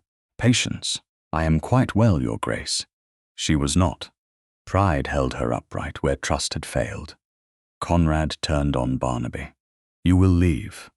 "Protection again," Barnaby said. Still no declaration of belief. Conrad summoned the butler. The breakfast dissolved into the cruelty of guests, pretending to resume their plates while listening to every movement. Patience remained until the dowager could leave without appearing to flee. Then she walked from the room at an even pace. She did not look back. An hour later, Conrad asked her to meet him in the dowager's private sitting room. The door remained open. The dowager sat near the window, granting them propriety without rescuing either of them from the conversation. Patience stood beside a small table where a dark wool shawl had been folded. It was the house shawl she had used since becoming a guest. She lifted it and held it toward Conrad. "This belongs to Red-bourne. He did not take it at once. It was provided for your comfort. I no longer wish to use it. Because I refuse to pronounce a conclusion before the evidence was complete. Because I asked whether you believed me, and you answered as a duke protecting his inquiry. The inquiry may establish that a member of my family tried to endanger me. It may also establish whether a companion is worthy of belief only while she remains useful." His face tightened. "That is not what I think. Then you should have said what you think." The dowager looked toward the garden. Conrad accepted the shawl at last. "Why did you not tell me the full history of your father before the breakfast?" "Because I knew his disgrace would become the first fact people heard, and the cut would become the second. You allowed me to proceed with incomplete information. I allowed you to judge leather before poverty." Silence followed. Conrad took one step toward her, then stopped himself. "You should remain at Red-bourne until this is resolved." Patience heard command beneath concern. "Should I? It is safer." "For whom?" "For you. A locked door may be called safety by the person holding the key."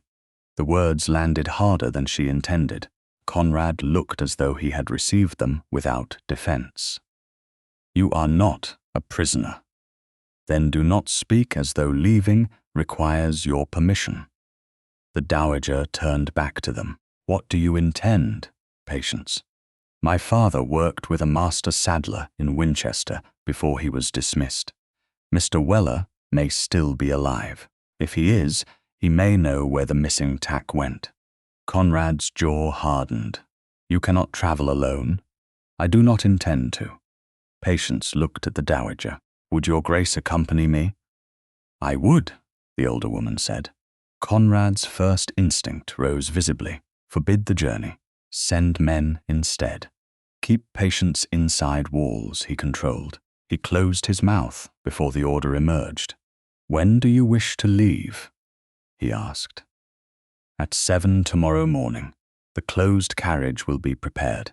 "At the dowager's request," Patience said. He met her eyes. "At yours." The correction did not repair the breakfast room, but it proved he had heard her. That afternoon, after Patience withdrew to prepare for Winchester, Conrad went to the tack room with the dowager and the head groom. No one else entered. The head groom unlocked the iron chest beneath the window and lifted out the linen-wrapped girth. All 3 red seals remained intact.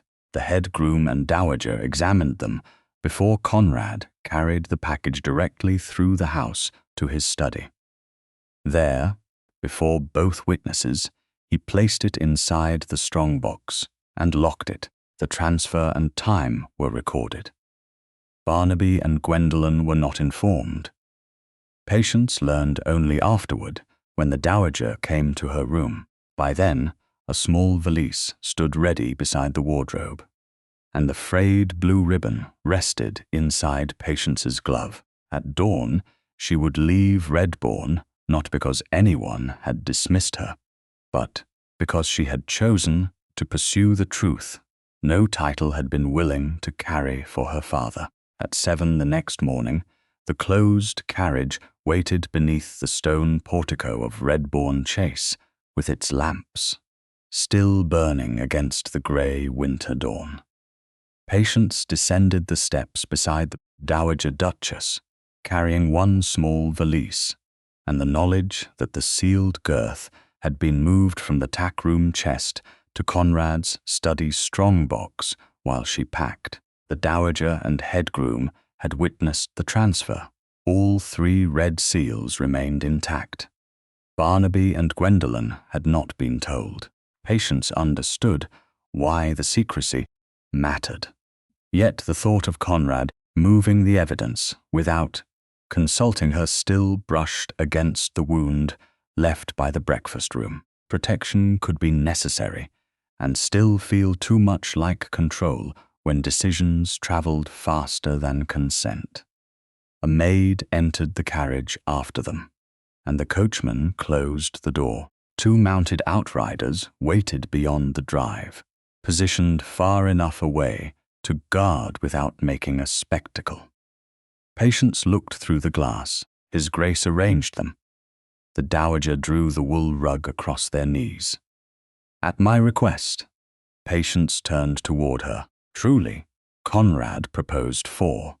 A faint dryness entered the older woman's voice. I told him 4 outriders would suggest we carried the crown jewels or expected an ambush from every hedge. Despite the tension in her chest, Patience smiled. Thank you. Do not thank me until we survive the road. Frost has less respect for a duchess than most men do. The carriage moved away at precisely 7. The wheels struck hard ruts where yesterday's mud had frozen overnight. Bare hedges passed in silver lines, and the red-bourne roofs disappeared behind the beeches before Patience allowed herself to look back. She had left houses before, but never under circumstances of her own choosing. Usually there had been a quiet dismissal, a recommendation written without warmth, or a suggestion that another arrangement would suit everyone better. This departure felt different. Fear remained, but choice had altered its weight. You are wondering whether you should have stayed, the dowager said. No. Patience folded her gloves together. The blue ribbon lay inside the right glove, protected by the soft leather. I am wondering whether Mr. Weller will remember enough to matter. That is a more useful fear. I have not seen him in 8 years. Why did you not seek him sooner? Patience watched the pale countryside slide past. At 19, I had no money and no authority. After my father's dismissal, keeping him fed mattered more than proving why he had lost his post. After he died, I had neither resources nor anyone willing to reopen a ducal estate's accounts. You still have no title, the dowager said. Patience met her gaze. No, yet you are going. Yes. The dowager's expression softened. Then perhaps rank is not the only thing that opens doors. The road to Winchester took nearly 2 hours. The coachman slowed twice for farm carts, and once where frozen water had broken the road's edge. The outriders kept their distance and did not announce the women's identities when the carriage entered the city. Mr. Weller's shop stood near the lower end of the high street, its narrow window crowded with bridles, buckles, stirrup irons, and strips of polished harness leather. A younger man opened the door and led them through the shop to a warmer room behind it. Mr. Weller rose slowly from a high-backed chair beside the coal fire. Age had bent his shoulders and stiffened his hands, but his eyes remained clear. He looked first at the dowager, then at Patience. Recognition entered his face with such pain that she nearly lost the composure she had carried from Red-bourne. Ellicott's girl. Patience steadied herself. Miss Ellicott. The old saddler bowed his head. Forgive me, you've your father's eyes. The words were kind, Kindness made grief less manageable than contempt. You knew him well, the dowager asked after introducing herself without ceremony. Well enough to know I failed him. Mr. Weller gestured toward the work table, but you did not come for an old man's confession. Patience placed a folded drawing before him. It showed the approximate position of the concealed cut as she remembered it. Without claiming to be the original evidence, a hunting girth at Red-bourne was deliberately damaged and covered with black dressing. I found it before the Duke mounted. Mr. Weller put on his spectacles. Where was the cut? Patience did not answer. The exact location remained restricted, in a concealed place that will be shown only when the sealed girth is formally opened. The old man looked up, and something like approval entered his expression. Your father taught you not to spend a fact twice. He taught me that once a detail becomes gossip, it can no longer identify who truly knew it. Wise, Mr. Weller studied the drawing without pressing her. How did the edge look? Clean, slightly angled. Across the grain, most of the leather remained intact, enough to hold while still. Perhaps not under a jump. He removed his spectacles. That is no failure from where? The dowager leaned forward. Did Captain Ellicott speak to you about missing tack before he was dismissed? Mr. Weller's face changed. He brought me lists. Premium military saddlery charged to Red-bourne. Fine work. Too fine to vanish without someone knowing. Yet several pieces never entered the estate stores. Where did they go? Patience asked. I saw 2 marked Red-bourne saddles and a set of cavalry pattern bridles in a private dealer's warehouse, after the estate account said they had already been delivered. Patience felt the room narrow. You told my father. I did. He reported it. Within a fortnight, Lord Barnaby called him insubordinate. Soon afterward, unsafe. Mr. Weller lowered his gaze to his stiffened hands. I should have spoken publicly. Why did you not? The question came without accusation, though Patience had imagined asking it for years. I had a lease, 3 apprentices, and children still at home. Lord Barnaby's influence reached every stable worth working for. Shame settled into the old man's face. I told myself your father's skill would protect him. It did not. Patience looked at the coal fire. Would you say this before a magistrate? Yes. He answered, before fear could reclaim him. I should have said it 8 years ago. I'll say it now. The dowager nodded once. Then Red-bourne will send a carriage for you. Mr. Weller hesitated. There may be another man who can help, a stable lad from those days. Samuel Pike. Patience had never heard the name. What did he see? He came to me after your father's dismissal, said he saw Lord Barnaby move marked tack into a private carriage after midnight. He was frightened and left the estate soon afterward. Where is he now? Near Twyford, unless he has moved. He repairs harness for a coaching yard. I received a letter from him last Easter. Mr. Weller crossed to a small cabinet and took out a bundle of correspondence tied with plain string. After searching, he found an address written in a careful hand. The dowager copied it. We will send a trusted messenger today, she said, not a servant connected to Lord Barnaby. Mr. Weller looked at Patience. Your father should not have died carrying their shame. Pain moved through her deep and clean. No, she said, he should not have. They left Winchester shortly after 1 o'clock. During the return journey, Patience kept the ribbon inside her glove, not as proof, but as a promise that proof might finally exist beyond memory. The carriage turned through Red-bourne's gates before winter dusk. Conrad stood beneath the portico. He did not descend the steps until the dowager had alighted. Then he offered Patience his hand. She looked at it before placing her fingers in his. His grip was steady and brief. "Did you find Weller?" "Yes." "Will he speak?" "He will." He gave us the name of another witness, Samuel Pike, near Twyford. Relief crossed Conrad's face, followed by restraint. "I owe you an apology."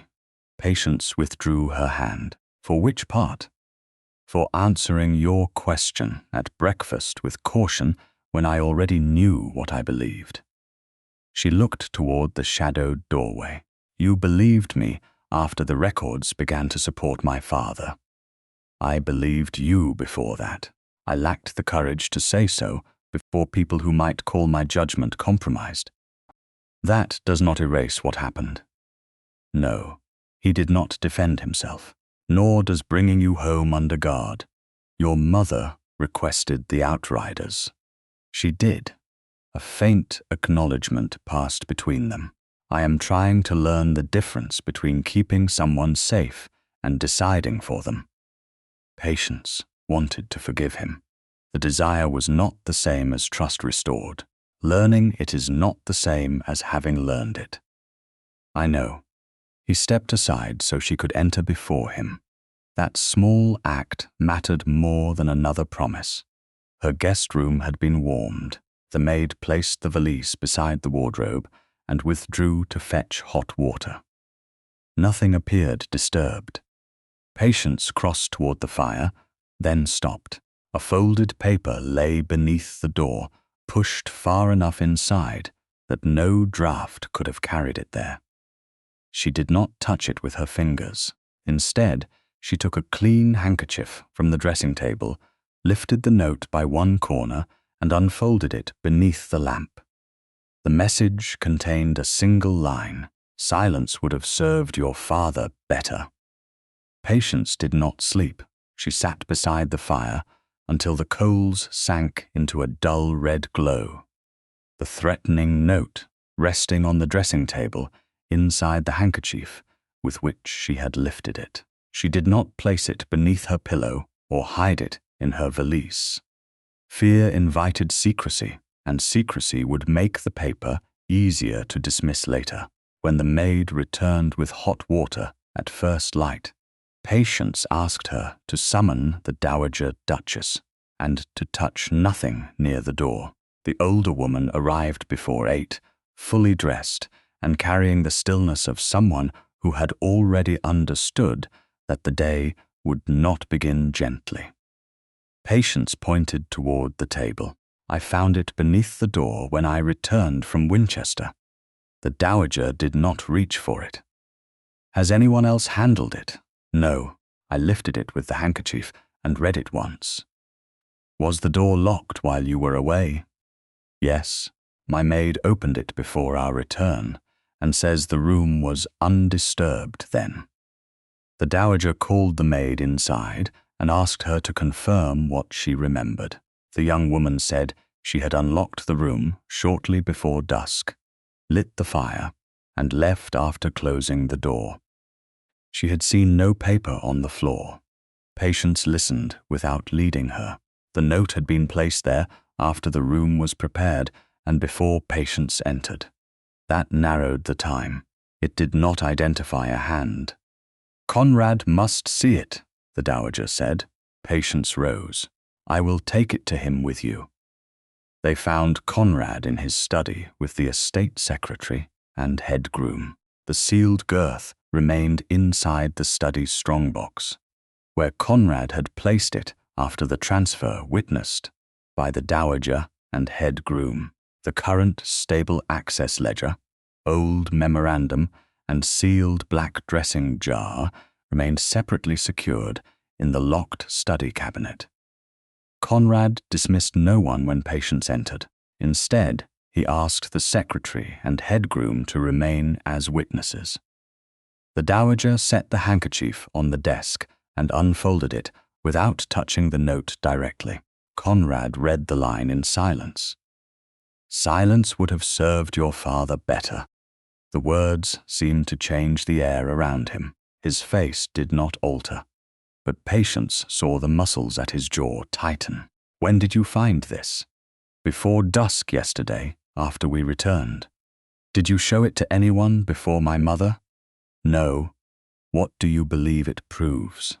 Patience looked at the paper. That someone wishes me silent and knows my father's history. It does not prove who wrote it, who delivered it, or who cut the girth. Conrad's gaze lifted to hers. Agreed. The estate secretary recorded the time, place, witnesses, and condition of the note. He also recorded the maid's statement that no paper had been present when she prepared the room. The note was placed in a fresh envelope. Conrad sealed it with wax different from the 3 ducal seals already securing the Girth package. The secretary marked the outside and signed across the flap. The dowager and head groom added their names. Conrad opened the study strongbox in their presence and placed the sealed envelope beside the linen-wrapped Girth, not within it and not beneath it.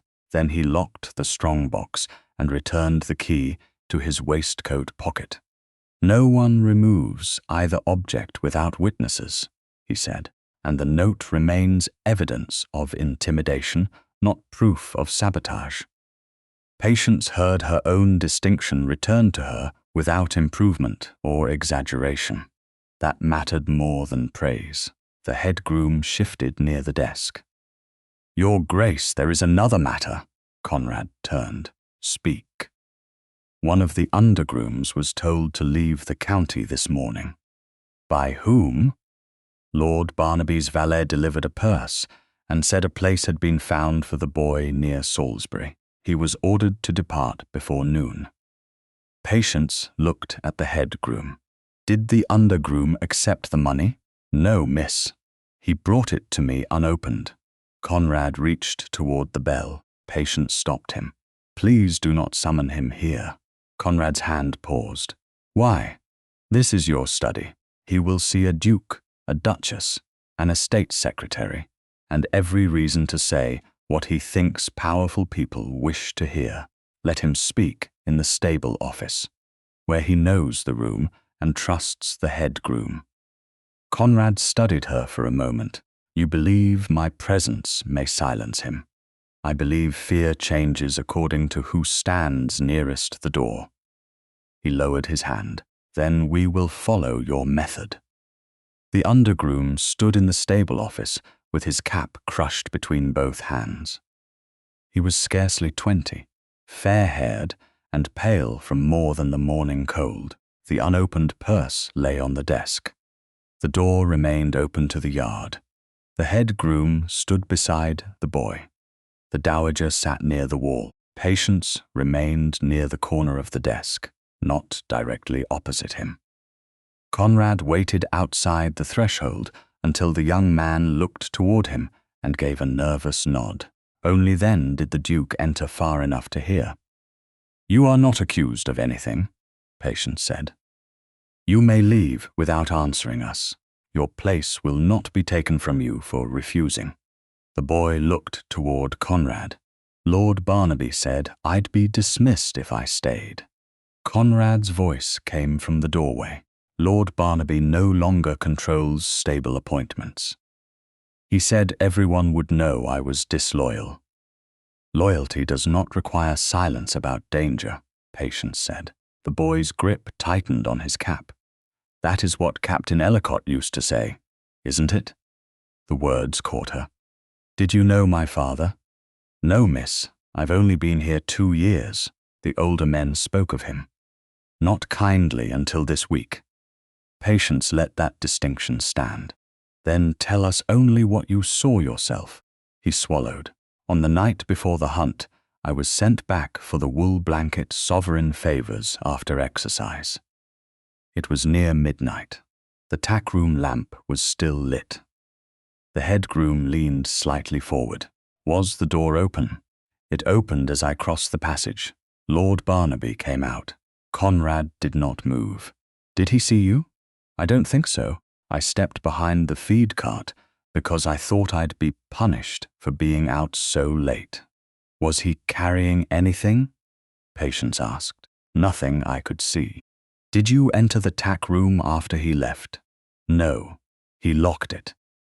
I waited until he crossed toward the house, then fetched the blanket from the drying room. Did you see him cut the girth? No, miss. The answer weakened accusation and strengthened honesty at once. Why did you say nothing after the hunt was stopped? Patience asked. The boy looked down. Because Lord Barnaby knew someone had been in the yard. Yesterday his valet said I was fortunate. Another place had been found, for I became involved in matters above my station. The purse on the desk seemed suddenly larger than its size. Did the valet say where the money came from? Conrad asked. He said Lord Barnaby was generous to those who understood when to leave. The head groom's face hardened. Patience looked at the boy. You do not have to accept it. I don't want it. Then it will remain exactly where you placed it until the delivery is recorded. Conrad stepped into the office, but stopped several feet away. Your employment remains under the head groom's authority. No order from my uncle concerning you is valid. Your mother's tenancy will not be altered because of anything you say or refuse to say. The boy's eyes lifted sharply. He knows about her cottage. Then her protection will be put in writing, Conrad said. Patience watched the relief and shame pass together across the young man's face. You did not fail by being afraid, she told him. You came forward before fear could decide for you. The estate secretary was called to record the purse, the valet's words, and the undergroom's statement. The purse was placed unopened inside a locked evidence drawer within the study cabinet, separate from the access ledger, old memorandum, and sealed dressing jar. The undergroom signed only after the statement was read aloud to him. He was then allowed to leave with the head groom rather than remain before the Duke. When the office had quieted, Conrad faced Patience. The Dowager and Estate Secretary remained present. I answered you wrongly at breakfast, he said. You asked whether I believed you. I hid behind the incompleteness of the inquiry because I feared the county would call my judgment compromised. Patience held his gaze. And did you believe me? Yes. The answer came without pause. I believed your account before Weller spoke, before the note, and before this boy came forward. I failed to say it when saying it mattered. The apology did not erase the wound. It did meet it honestly. What will you do differently now? She asked. Conrad looked toward the open yard where the undergroom stood beside the head groom, no longer alone. I will not decide the next step without asking you. How do you believe the inquiry should proceed? Patience took a slow breath. Protect every witness without purchasing their testimony. Find Samuel Pike. Bring Mr. Weller to Red-bourne. Keep the girth, ledger, note, purse, memorandum, and dressing in their recorded places. Then let the same people who heard the accusation hear what can be proved. Conrad inclined his head. It will be done. Not because you wish to repair what passed between us. No, his voice softened. Because it is just.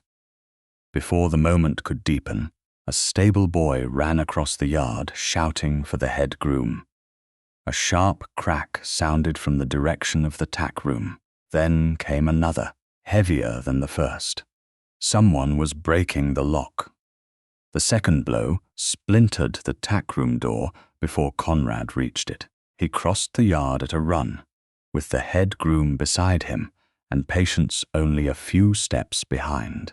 The Dowager followed more slowly, refusing the estate secretary's attempt to turn her back toward the house. By the time they reached the passage, 2 stable boys had gathered near the doorway, neither daring to enter. The lock hung twisted from the iron plate.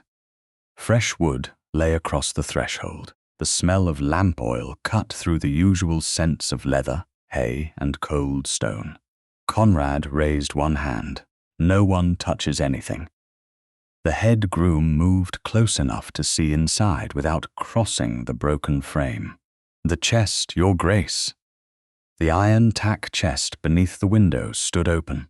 Its lid had been forced back hard enough to mark the wall. For one instant, Patience's stomach turned. Then memory steadied her. The linen-wrapped Girth was no longer there. Conrad, the dowager, and the head groom had transferred it to the study strongbox 2 days earlier. The chest was empty because the evidence had already been moved under witnesses, not because the intruder had taken it. Conrad looked at Patience, and she knew he had seen the same realization reach her. "The girth is secure," he said, loud enough for every servant in the passage to hear. "It has not been kept in this room since the 27th. Relief moved visibly through the stable boys. Confusion followed it. Whoever had broken the door had acted upon old knowledge. The head groom examined the threshold. "This door was locked at 10 last night. I checked it myself." Conrad looked toward the youngest stable boy. "Who found it?" "I came for the morning brushes, Your Grace. I heard the wood crack as I crossed the yard." "Did you see anyone leave?" "Only a dark coat going through the rear passage." "A man or woman?" The boy swallowed. "I couldn't say." "Then do not guess." Conrad's voice remained controlled. "Say only what you saw." Patience studied the room from the doorway. Saddles remained in their racks. Bridles hung undisturbed. The cupboard containing the other stable dressings was still closed. No valuable silver fittings had been taken. The open chest alone had been targeted. Near one iron foot lay a folded rag, dark at one corner and wet enough to stain the stone. The head groom noticed it at the same moment. "Oil," he said. Conrad's gaze hardened. "Lamp oil? It smells like it." No fire had been set. No flame had touched the chest. Yet the dry shelves and leather straps made the intention impossible to ignore. If the girth had still been here, Patience said, the room might have been burned after the package was removed or destroyed with it. Conrad did not improve the conclusion. Might have been. We do not know which. "No," she said, but the chest was the only thing forced. The estate secretary arrived with paper, ink, and 2 footmen. Conrad ordered him to record the broken lock, the open chest, the undisturbed racks, and the rag's exact position before anything was moved. The head groom, Patience, the dowager, and the 2 stable boys witnessed the description. Only then was the rag lifted with tongs and placed inside a clean tin. The lid was tied shut and sealed across the knot. Conrad did not call it proof of who had entered. He called it evidence that someone had come prepared to destroy or intimidate. "Send a rider to the magistrate," he told the secretary. "Give him a written account of the cut girth, the key register, the threatening note, the purse offered to the undergroom, and this break-in. Ask him to attend Red-bourne. Today, Your Grace, as soon as the roads permit." Barnaby appeared at the end of the stable passage before the secretary finished writing. Gwendolen came behind him in a dark shawl, her face arranged into concern. Barnaby stopped when he saw the broken door. "What has happened now?" Conrad turned. Someone forced the tack room and opened the chest where the girth was first secured. Barnaby glanced toward the empty iron box and took it. No. The answer was simple. Barnaby's eyes changed for less than a second. Surprise, not relief. Patience saw it. Conrad saw her see it, but neither of them spoke. Gwendolen looked past them into the room. "So the evidence remains."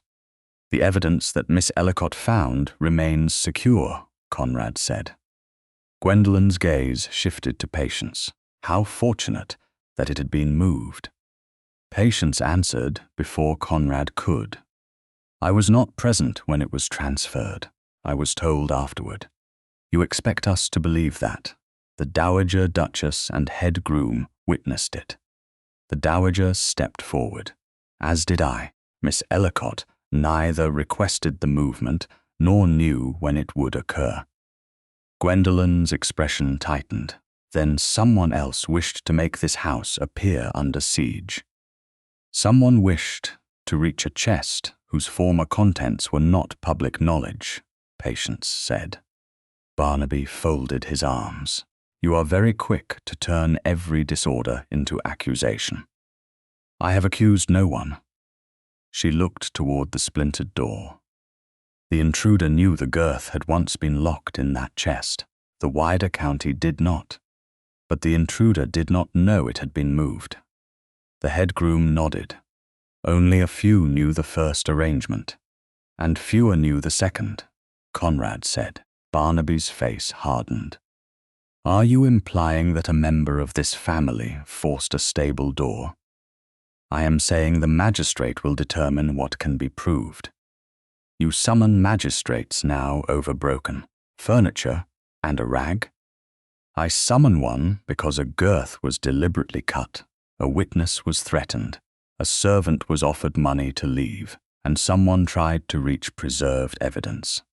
Conrad stepped between Barnaby and the tack room doorway. From this moment, neither you nor Lady Gwendolen enters the stables, study, or estate offices without my written permission. Barnaby gave a humorless laugh.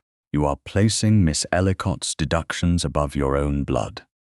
I am placing recorded facts above your convenience. Gwendolen's eyes settled on Patience.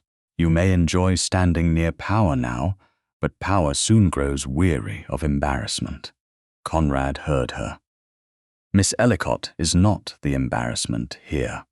Gwendolen drew the shawl closer and walked away. Barnaby remained one moment longer, looking not at the broken door, but at the empty chest.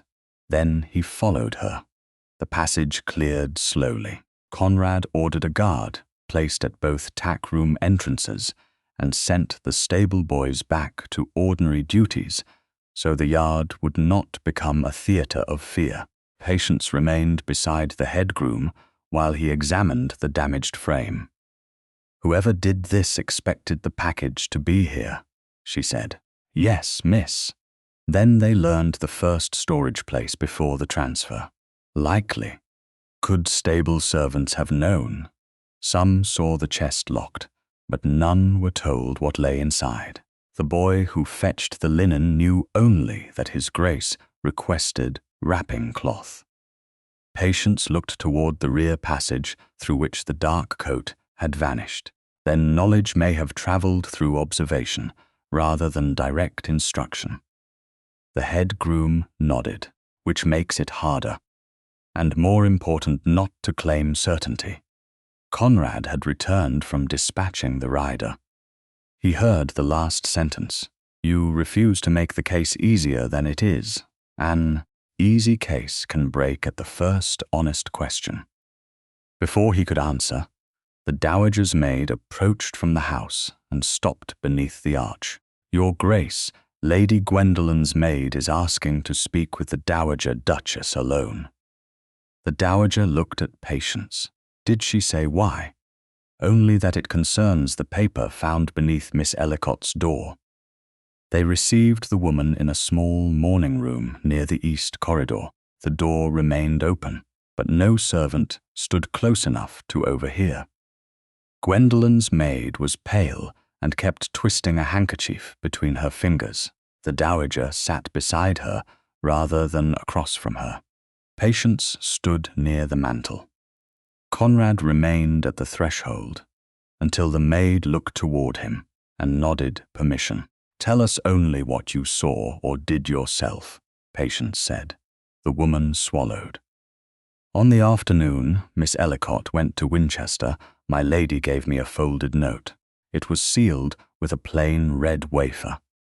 She told me to place it beneath Miss Ellicott's door, after the room had been prepared and before the carriage returned.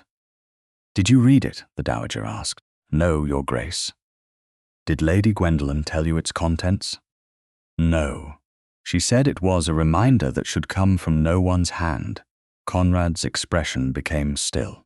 Why speak now? Because of the tack room.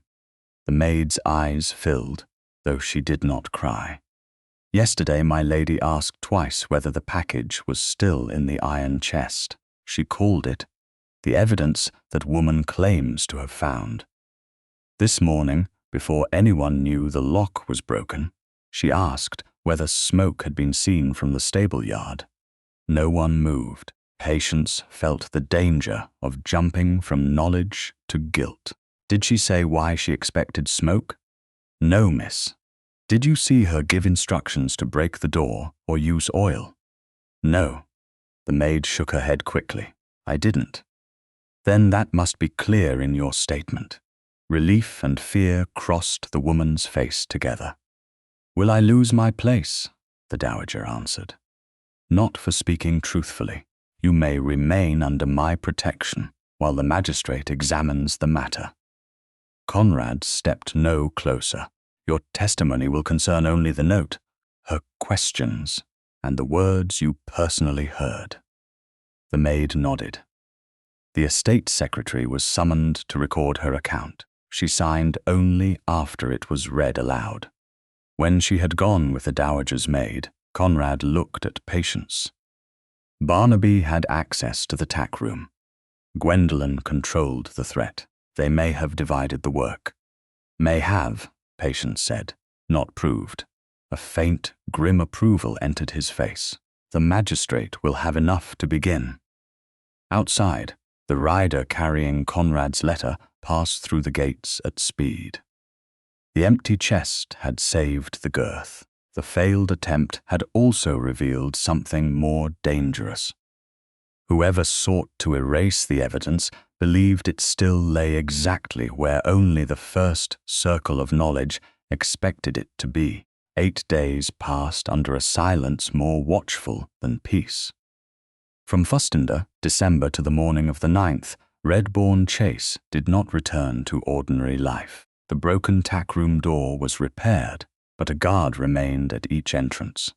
The sealed Girth stayed inside Conrad's study strongbox, its 3 red wax seals unbroken. The threatening note remained in a separate sealed envelope beside it. The original access ledger, Captain Ellicott's memorandum, the black dressing jar, and the unopened purse remained locked in the study cabinet under the estate secretary's control. No object changed place without witnesses. No one was permitted to call suspicion-proof. The magistrate arrived on the afternoon, after the break-in, and reviewed the written accounts in the library with the Dowager Duchess, Conrad, Patience, the head groom, and the estate secretary present. He inspected the outer condition of the linen-wrapped Girth, but did not open it. He read the key entry bearing Barnaby's signature, the undergroom's statement, the maid's account of Gwendolen's note, and the record of the empty chest and oil-soaked rag. There is enough here for formal examination if the material holds, he said. But Red-bourne's guests are not a jury, and the lawn is not a court. Conrad answered. The county heard Miss Ellicott accused before breakfast. They will hear the correction in the same house. A social accounting, the magistrate said. Not a trial. Agreed. The distinction mattered. Patience did not want justice weakened by spectacle. She wanted the people who had watched her name diminished to hear facts that could survive beyond the moment. Mr. Weller arrived 2 days later in the Dowager's carriage. Age made the journey difficult, but he refused to remain in Winchester once summoned. He reviewed only copies of the old inventory and Patience's sketch. The original Girth remained sealed. When asked whether he would speak before county, he said, I kept silent once. I won't make a virtue of doing it twice. The trusted messenger sent toward Twyford returned on the 6th of December with word that Samuel Pike had been found at a coaching yard. Samuel arrived the next afternoon, a broad-shouldered man in his early 30s whose hands bore the dark polish of harness work. He remembered Captain Ellicott clearly. He also remembered fear. In the head groom's office, with the door open and the magistrate's clerk present, Samuel described what he had personally witnessed 8 years earlier. "I was 17, he said. Lord Barnaby ordered me to help load 2 saddles and a bundle of bridles into a private carriage after midnight. The pieces carried Red-bourne marks.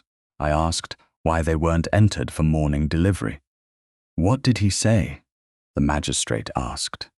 He told me boys who wanted positions didn't question gentlemen. Samuel looked toward Patience. The next morning, Captain Ellicott confronted him near the north stable. I heard your father say the estate had paid for tack that was being sold elsewhere. Did you hear Lord Barnaby answer? Patience asked. He said your father had mistaken his place. Samuel's voice lowered. A week later, Captain Ellicott was gone. I left before Christmas because I thought I'd be next. He knew nothing about Sovereign's Girth, the current master key, or the break-in. The limits of his testimony made it stronger. He established an old pattern and Barnaby's motive to suppress records. He did not claim to solve the present sabotage. By 8th December, invitations had gone to every family present at the Hunt breakfast. The wording was spare. Red-bourne would provide a public account of the damaged tack and the accusations made against Miss Ellicott. No hunt was promised. No hounds would be brought. The horn would remain silent. Barnaby protested that Conrad had already judged him. Gwendolen sent notes to several county ladies suggesting the Duke had become infatuated with a dependent woman. Conrad did not answer either attack. He placed 2 constables at the magistrate's disposal and ordered that no witness be approached without permission. On the morning of the 9th December, 2 days before the gathering, the current undergroom asked to speak with Patience in the stable office. The head groom remained nearby. The dowager sat beside the window. Conrad entered only after the young man agreed. The undergroom held his cap between both hands. I don't think I can speak before all those people. Patience did not tell him courage required it. You are not obliged to. His eyes lifted quickly. But without me, Lord Barnaby can say no one saw him near the tack room. He may say that whether you speak or not, His Grace needs my statement. Conrad answered from beside the open door. I need the truth. I do not need it purchased with your fear. The boy looked toward him. My mother's cottage is on Rivington land. Her tenancy protection has been written, witnessed, and entered into the estate record, Conrad said. It will remain whether you testify or remain silent. People will say I was bought. People, said Miss Ellicott invented a cut because she wished to be noticed. Patience said, their willingness to lie does not create an obligation for you to become fearless. The undergroom looked at her. Would you still stand there if I say nothing? The question was not truly for her. Patience turned toward Conrad. At the breakfast, he had protected procedure while allowing trust to remain unspoken. This time, he did not retreat behind caution. Miss Ellicott will stand at my right on the 11th, he said. Your choice will not alter her place or my belief in her. The boy's shoulders lowered slightly. Fear remained, but it no longer filled the room. I need until that morning. You have it, Conrad said. No one will press you before then. The head groom led the young man back into the yard. The dowager withdrew to review the tenancy document with the estate secretary. Leaving Patience and Conrad within sight of the open passage. Conrad did not approach her. That was different, she said. From what? From the breakfast, from the carriage, from every moment when you believed protection required you to choose first. His gaze remained steady. I am trying to learn before the lesson costs you again. Patience looked toward the bare trees beyond the stable arch. My father spent his last winter believing he had failed me. Conrad said nothing. The silence invited rather than demanded. She drew the blue ribbon from her glove and moved it into the inner fold of her bodice, where it would remain close for the public gathering. He became ill in January, she said. We lived in 2 rented rooms near Winchester. There was not enough coal for a proper fire. He kept polishing his cavalry boots because he said a man should be prepared when work returned. Her breath tightened. Spring did not arrive for him. Conrad's face changed, but he did not offer pity. Were you with him? Yes. What did he say? That he had been right about the missing tack. She looked down at the place where the ribbon rested. Then he apologized for leaving me nothing but the truth. Conrad closed his eyes for one brief moment. If the records support him, his dismissal will be struck from the estate books. His report will be entered as justified. Not because you care for me. No. His answer was immediate. Because Red-bourne owes him accuracy. Patience met his eyes. And if some part cannot be proved, I will not invent it for comfort. The answer gave her more peace than any grand vow. Conrad's voice lowered. I believed you before the evidence favored you. I believe you now because you refuse to improve a fact, even when exaggeration would help you. I believe the woman who stepped beneath my horse, knowing she might lose her livelihood. What I feel beyond that must wait until your name stands free of mine. The air between them changed. Patience did not look away. There can be no courtship while public belief still treats me as a woman rescued by a duke. I know. And no proposal offered as repayment. Never. When this is over, you may ask whether I will permit a formal call. Conrad inclined his head. Then I will wait until it is over. Outside, carriage wheels sounded on the frozen drive. The first families had arrived 2 days early, drawn by rumor and the promise of public correction. The sealed girth remained unopened in the strongbox. The exact location of its hidden cut remained known only to Patience, Conrad, the head groom, the dowager, and the magistrate. On the 11th, one careless sentence could reveal who possessed knowledge no innocent guest had ever been given. The frost still silvered the lawn when the county gathered before Red-bourne Chase on the 11th December. Carriages stood in ordered lines along the drive. Riders remained dismounted. No hounds had been brought from the kennels, and the huntsman waited beneath the portico with the horn tucked silently under one arm. Patience stood at Conrad's right, the frayed blue ribbon pinned inside the collar of her dark wool dress. The Dowager Duchess stood on her other side. Mr. Weller, Samuel Pike, the head groom, the current undergroom, Gwendolen's maid, the estate secretary, and the magistrate waited near a long table beneath the stone steps. Barnaby and Gwendolen stood together before the assembled guests, composed enough to suggest they still believed rank could outlast evidence. Conrad did not begin with ceremony. You were invited because Miss Ellicott was accused publicly in this house, he said. You will now hear what can be established. This gathering is not a trial. The magistrate is here to witness the evidence and determine whether formal examination is required. No one will interrupt a witness or treat suspicion as judgment. He looked toward Patience. Miss Ellicott will speak first. every face turned toward her. At the hunt breakfast, the same people had measured her poverty and her father's disgrace. Today she did not ask Conrad to lend her courage.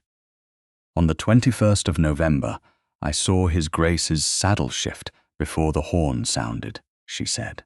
I examined the girth because my father taught me to recognize unsafe tack.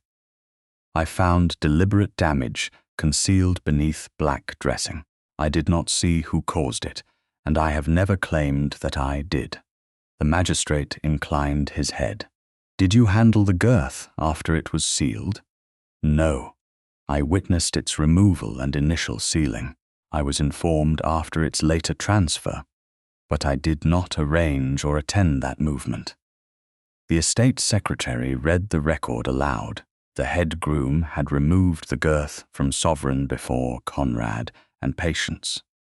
It had been wrapped in linen, secured with cord, and sealed with 3 impressions of Conrad's ducal signet. It had first been locked in the iron tack chest, then transferred on the 27th of November to the study strongbox before Conrad, the dowager, and the head groom. All seals had remained intact. Conrad and the magistrate entered the house together. They returned, carrying the linen-wrapped package between them, and placed it upon the table. The magistrate examined each red seal, then invited the clerk, head groom, and master of hounds to do the same. All 3 seals are unbroken, he announced. Gwendolen gave a controlled laugh. A sealed strap proves nothing about Miss Ellicott's innocence. Anyone trained by her father would know to make one hidden cut inside the near-side keeper beneath the buckle, where no groom would see it until she chose to reveal it. The words fell into the winter air. Patience did not move. Conrad did not look at her. His attention remained fixed upon Gwendolen. The magistrate placed one hand over the unopened package. How did you learn that location? Gwendolen's expression altered by less than a breath. Everyone has discussed it. No, Conrad said. The county was told only that the girth had been cut and concealed. The precise position was withheld. Then a servant told me. Name the servant, the magistrate said. Gwendolen looked toward the gathered household. No one stepped forward. I do not keep account of every conversation beneath this roof. Yet you have described the exact location before the package has been opened. The magistrate replied. Your statement will be recorded. He broke the seals one by one and unfolded the linen. The original girth lay inside, unchanged since the day of the hunt. The head groom identified it. The magistrate turned the leather carefully and lifted the near-side keeper. Beneath the buckle, exactly where Gwendolen had said, a clean angled cut crossed the inner leather. A murmur passed through the county. Mr. Weller stepped forward when called. His age had stiffened his hands, but not his judgment. That is not where, he said. The grain has been severed by a blade. The outer fibers were left to hold under light strain, and dark dressing was worked into the cut to conceal it. The estate secretary then unlocked the study cabinet before witnesses and produced the sealed black dressing jar. The magistrate broke its paper seal. Mr. Weller examined the contents without touching the girth. The color, scent, and resinous body strongly resemble the material used on the cut. I cannot say this jar is unique. I can say it is the same sort of preparation, and more than half the jar was missing without an issue entry, the head groom added. The magistrate nodded to the estate secretary, who produced the original access ledger. Barnaby's signature appeared beside the master key issued at 4:20 on the 20th of November and returned at 9:40. You held the key for more than 5 hours, the magistrate said. Barnaby's face hardened. I inspected hunt arrangements. Did you enter the tack room? I may have. The current under-groom saw you leave it near midnight, Conrad said. All eyes turned toward the young man. He had not told Patience whether he would speak. For one painful moment, he remained behind the head groom. Then he stepped forward. I saw Lord Barnaby come out of the tack room near midnight, he said. His voice shook, but it carried. He locked the door and crossed toward the house. I didn't see what he did inside. Barnaby stared at him. You ungrateful boy. The undergroom flinched. Conrad did not move in front of him. He stood beside him. Continue, he said. The boy described Barnaby's valet bringing an unopened purse and instructions that he leave the county. The head groom produced the purse from the locked evidence drawer and confirmed the delivery. Gwendolyn's maid came next. She stated that Gwendolyn had given her a sealed note and ordered her to place it beneath Patience's door after the room was prepared. She had not read the message. She had also heard Gwendolyn ask whether the package remained in the iron tack chest and whether smoke had been seen from the stable yard before news of the break-in reached the house. The magistrate opened the separately sealed envelope containing the note and read the line aloud. Silence would have served your father better. Gwendolyn lifted her chin. A warning is not a confession. No, Patience said. It is not. Her refusal to exaggerate drew more attention than accusation would have done. Samuel Pike then described loading marked Red-bourne tack into a private carriage under Barnaby's orders 8 years earlier. He had heard Captain Ellicott confront Barnaby the following morning and had fled the estate soon after from fear. Mr.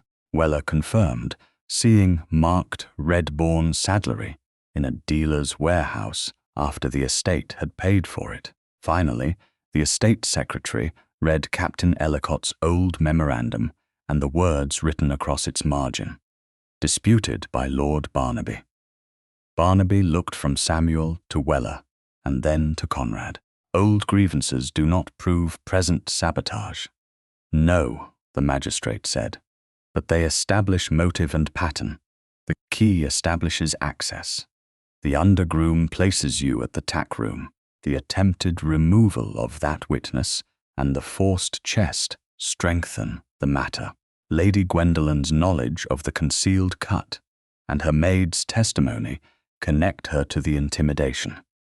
Barnaby turned toward his wife. She may have learned the location elsewhere.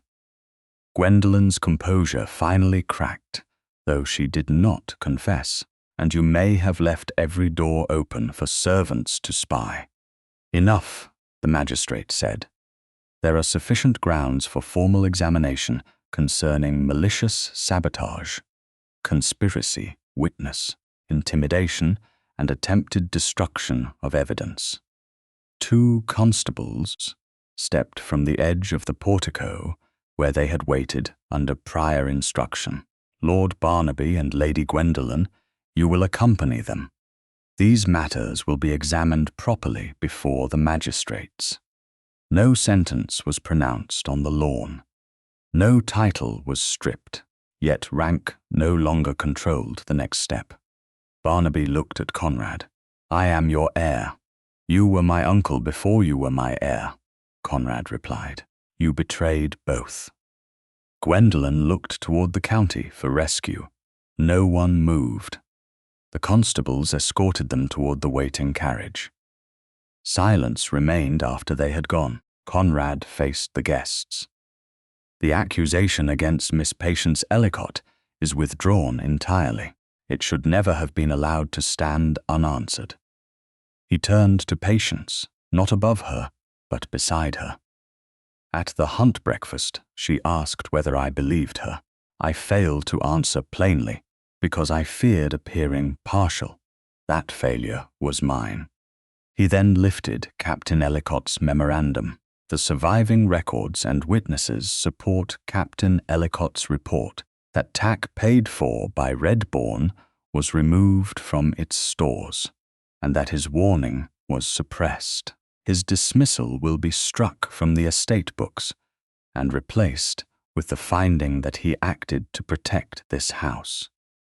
Patience felt the ribbon beneath her collar.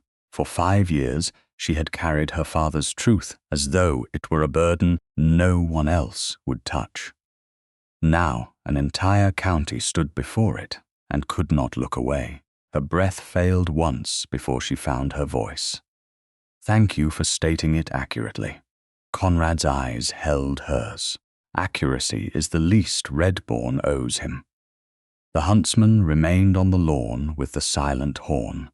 No one asked him to sound it. When the guests began to withdraw, Conrad waited until the magistrate, witnesses, and dowager had completed their business. Then, before his mother and the open house, he bowed to Patience. "Miss Ellicott, may I call upon you tomorrow morning under my mother's chaperonage?" He did not ask for gratitude. He did not offer rescue. He asked permission to begin. Patience looked at the man who had once hidden behind caution and had learned to stand beside truth without claiming ownership of it. "You may, Your Grace." By late April, more than 4 months had passed since the county stood on Red-bourne's frozen lawn and heard Patience Ellicott's name restored. Winter had withdrawn from Hampshire by degrees. The beech avenue showed its first green. Lambs moved in the lower fields, and the estate windows stood open long enough each afternoon for spring air to enter rooms that had once held too many secrets. The cut girth had never returned to Red-bourne. It remained in official custody, with the threatening note, the unopened purse, the stable access ledger, and the records connected to the attempted destruction of evidence. At the Lent Assizes, Barnaby Rivington had been convicted for his part in the conspiracy, the malicious sabotage of the Duke's tack, and the intimidation of witnesses. Gwendolen had been convicted for complicity and for directing the threats used against patients and the servants who spoke. Neither title nor family connection had prevented formal consequence. Yet Conrad did not allow the household to pretend that the convictions had simplified every question of law.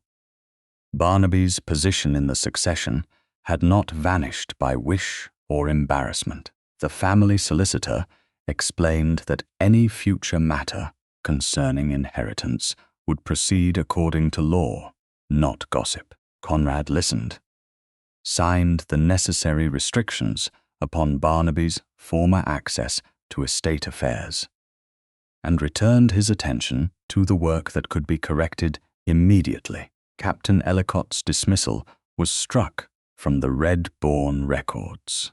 In its place stood a finding that he had accurately reported missing tack, that his warning had been suppressed, and that his professional judgment had been unjustly attacked. Patience read the revised entry alone first. She had asked for that privilege, and Conrad had granted it without protest. Only after she closed the book did he enter the study. "Is it accurate?" he asked. "Not generous, not comforting, accurate." Patience rested one hand upon the cover. "Yes." Conrad looked at the place where her father's name lay within it. "Then it will stand." Their courtship had begun the morning after the public inquiry, exactly as Conrad had requested. He came formally to the Dowager Duchess's drawing room. The door remained open. The Dowager sat near the window with her embroidery. Conrad brought no jewels, no flowers large enough to resemble an announcement, and no speech about debt or rescue. He asked Patience whether she wished him to call again. She said yes.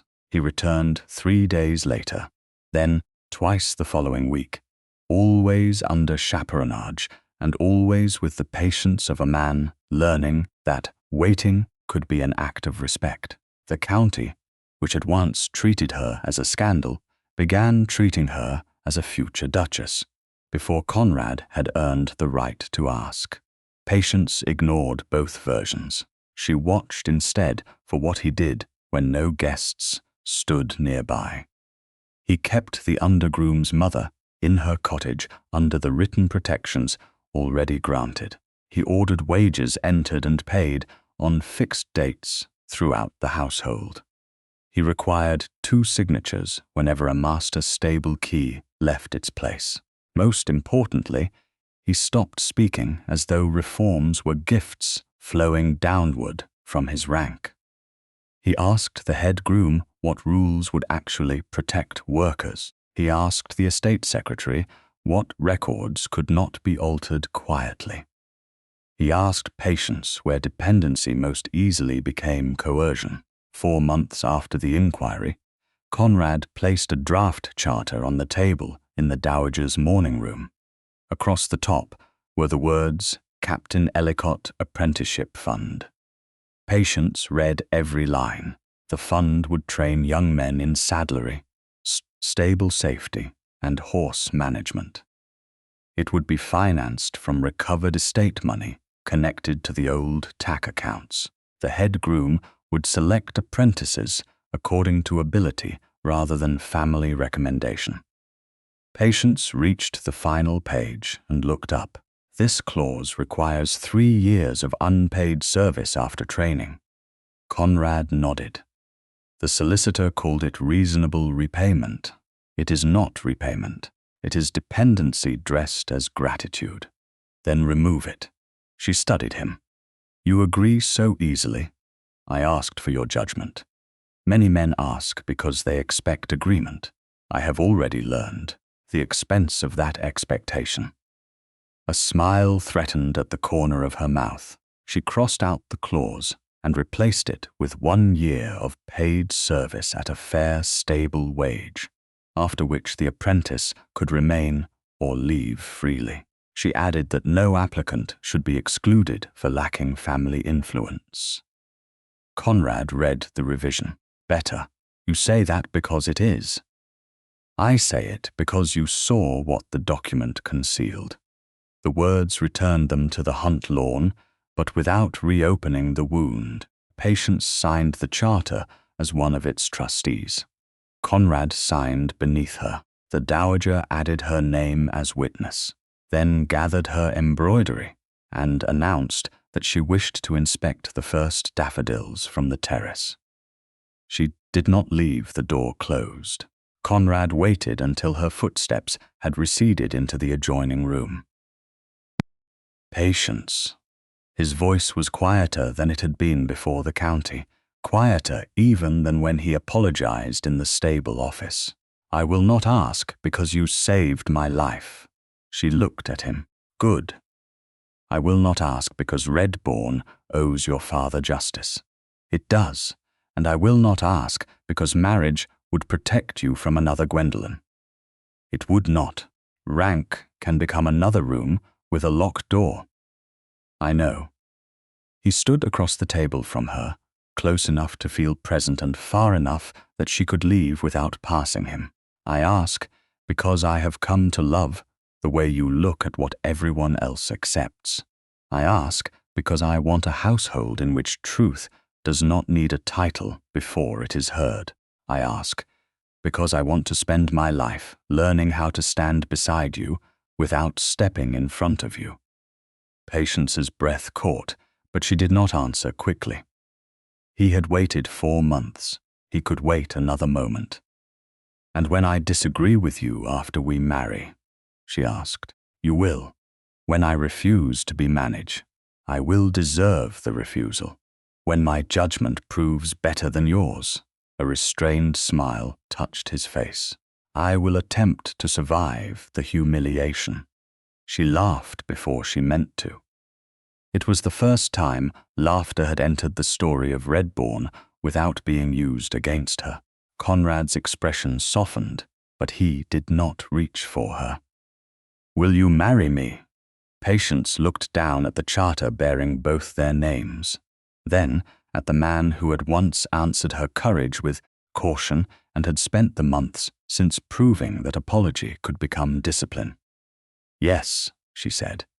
Only then did he take her hand, and only after she offered it. Their wedding took place in the estate chapel at the end of April.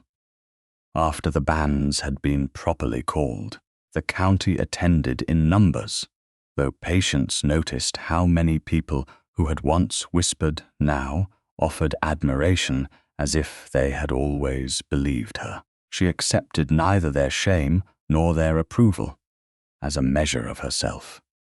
Mr. Weller sat near the front beside Samuel Pike. The current undergroom stood with the stable staff, no longer pale, beneath Barnaby's gaze.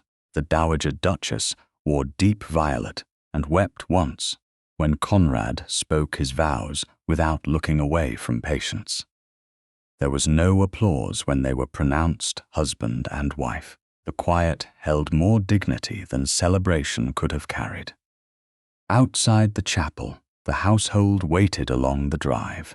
The dowager approached with a small spring posy of white narcissus, primrose, and new beech leaves. Around the stems was tied the frayed blue cavalry ribbon. Patience stopped. "Your maid brought it from your room at your request," the dowager said. The ribbon remained exactly as it had been, faded and worn, no longer hidden inside a glove or beneath a collar. Patience touched one frayed edge. Her father's last possession now bound flowers grown in the soil of the house that had finally corrected his name. Conrad did not touch it. "May I carry the flowers?" he asked. "No," Patience said, holding them close. "But you may walk beside me." "Gladly."